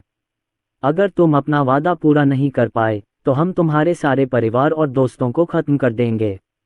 बिल्कुल, कृपया एल्डर हुआन को बता दीजिए कि अर्जुन मर जाएगा। श्री जोशी ने सिर हिलाया। अच्छा, अधेड़ उम्र के आदमी ने मन ही मन सोचा, परिवार की मुख्य सेनाएं ये शितयान को ढूंढ रही हैं। कहा जा रहा है कि झांतियन और वुकियांग ने ये शितयान के आगे घुटने टेक दिए हैं, इसलिए हमें अरुण को ढूंढकर उसे मारना होगा। अगर अनिकेत दास यहाँ नहीं होते तो मैं खुद अर्जुन को मार देता। मैं पहले ये शितयान के छोटे भाई को मारूंगा और फिर उसे भी। मैं सबको बता दूंगा कि हुआन परिवार से कोई छेड़छाड़ नहीं करनी है। कुछ ही पल बाद अधेड़ उम्र के उस आदमी का शरीर धुंध से घिर गया। अचानक उसका पूरा शरीर कमरे से गायब हो गया। वह आया और बिना किसी निशान के चला गया। श्री जोशी ने छोटी कड़ाही निकाली और उस पर बने रक्तवर्णी आकृतियों पर नजर डाली। उन्होंने मन ही मन कहा, रक्त आत्मा संप्रदाय यहाँ कई वर्षों से है। अब समय आ गया है कि मैं रक्त आत्मा संप्रदाय के प्रति समर्पित हो जाऊं, इसलिए मैं इस अवसर का लाभ उठाऊंगा। दूसरी रात आकाशगंगा धुंधली थी और अनगिनत तारे चमक रहे थे। ये बेहद खूबसूरत था। रात के आकाश में एक टूटता हुआ तारा दिखाई दिया। उसकी लपटों की लंबी पूंछ अत्यंत चमकदार लग रही थी। सैकड़ों संप्रदायों के लोग चौक पर जमा हो गए थे। शिष्य, संप्रदाय के गुरु और छोटे संप्रदायों के प्रमुख बुजुर्ग दर्शक दीर्घाओं से युद्ध देख रहे थे। कुछ प्रमुख संप्रदाय और कुनलुन पर्वत के शीर्ष 10 प्रतिभाशाली लोग ऊंचे मंच पर खड़े थे। अनिकेत दास ने हाथ हिलाया, अपनी कुर्सी निकाली और उस पर बैठ गए। उन्होंने अखाड़े में श्री जोशी की ओर देखा और उनकी वृद्ध आवाज गूंज उठी। जिंग शुई इस जीवन मरण की लड़ाई में अर्जुन से लड़ेगी। किसी को भी दखल देने की इजाजत नहीं है। अगर कोई दखल देगा तो उसे वहीं मार दिया जाएगा। मैं किसी पर दया नहीं करूंगी। कोई वस्तु। उसने कुनलुन संप्रदाय के संप्रदाय प्रमुख और अन्य लोगों की ओर अर्थपूर्ण दृष्टि से देखा। कोई नहीं। कुनलुन संप्रदाय के संप्रदाय गुरु ने थोड़ा सिर हिलाया। किसी को दखल देने की जरूरत नहीं है। वो छोटा सा कमीना अर्जुन जिंगशुई के सामने कैसे टिक सकता है? हुआन परिवार के उपकुलपति ने अपनी बाहें क्रॉस करके नाक से कुड़ी। उसने तिरस्कार से कहा, एक दाओयुआन राज्य विशेषज्ञ सर्वोच्च सम्राट राज्य के मध्य स्तर से ऊपर के अस्तित्व के खिलाफ लड़ रहा है। बहुत समय हो गया है जब मैंने किसी को मौत के लिए इतना आतुर देखा है। उसने अनिकेत दास को तिरस्कार से देखा। अर्जुन आज रात से ज्यादा जिंदा नहीं रहेगा, इसलिए अगर हमें कोई आपत्ति हो तो हमसे पूछने की क्या जरूरत है? वह बोल ही रहा था कि अचानक एक अधेड़ उम्र का आदमी प्रकट हुआ। ये वही आदमी था जिसने कल रात मिस्टर जोशी को ब्लड स्पिरिट काल्ड्रॉन दिया था। उप परिवार प्रमुख, मामला सुलझ गया है। अर्जुन को मरना ही होगा। उस आदमी ने अपना सिर नीचे किया और आवाज भेजी। हुआन परिवार के उप परिवार के मुखिया ने विजयी भाव से अखाड़े की ओर देखते हुए थोड़ा सा सिर हिलाया। वाह! प्रकाश की एक धारा ऊपर से उड़ी। वह अर्जुन था। वह हाथ में तारकीय तलवार लिए अखाड़े के मंच पर खड़ा था, मानो उससे अमर और राक्षस दोनों की आभा निकल रही हो। उसने अपनी तलवार हुआन परिवार के उप परिवार प्रमुख की ओर तान दी और कहा, बूढ़े, ऐसा लगता है कि एक दिन के बाद तुम बहुत घमंडी हो गए हो। अगर तुम चाहो तो नीचे आकर लड़ सकते हो। मैं जिंगशुई को मारने से पहले तुम्हें मार सकता हूँ। हुआन परिवार के उप संप्रदाय प्रमुख ने घुरघुराते हुए कहा, साले, तुझे क्या योग्यता है कि तू सोचता है कि तू मुझसे लड़ सकता है? उसने अपनी उंगलियों के बीच एक रक्त लाल बिजली के बोल्ट को घुमाया और घृणा से कहा, अगर मैं लड़ूंगा तो मुझे डर है कि मैं तुम्हें एक ही हथेली के वार से मार डालूंगा। लेकिन अगर तुम इतनी आसानी से मर गए तो क्या तुम इतनी आसानी से नहीं बच पाओगे? मत भूलना, आज तुम्हारे टुकड़े टुकड़े कर दिए जाएंगे और तुम्हारी हड्डियां पीसकर राख कर दी जाएंगी। अगर तुम मुझसे लड़ना चाहते हो तो तुम्हें उन तीनों को मारना होगा, वरना तुम्हें मेरे पैर चाटने का भी हक नहीं है। घमंडी मूर्ख! अर्जुन ने उसे ठंडे भाव से घूरा। साले, बाद में मैं तुझे अपने हाथों से कुचल दूंगा। आखिरकार तूने इतनी दूर आने में इतना समय लगाया है, मैं तेरे लिए ये सब सार्थक कर दूंगा। वह मिस्टर जोशी की ओर मुड़ा और तिरस्कारपूर्वक बोला, आज वह दिन है जिस पर हम सहमत हुए थे।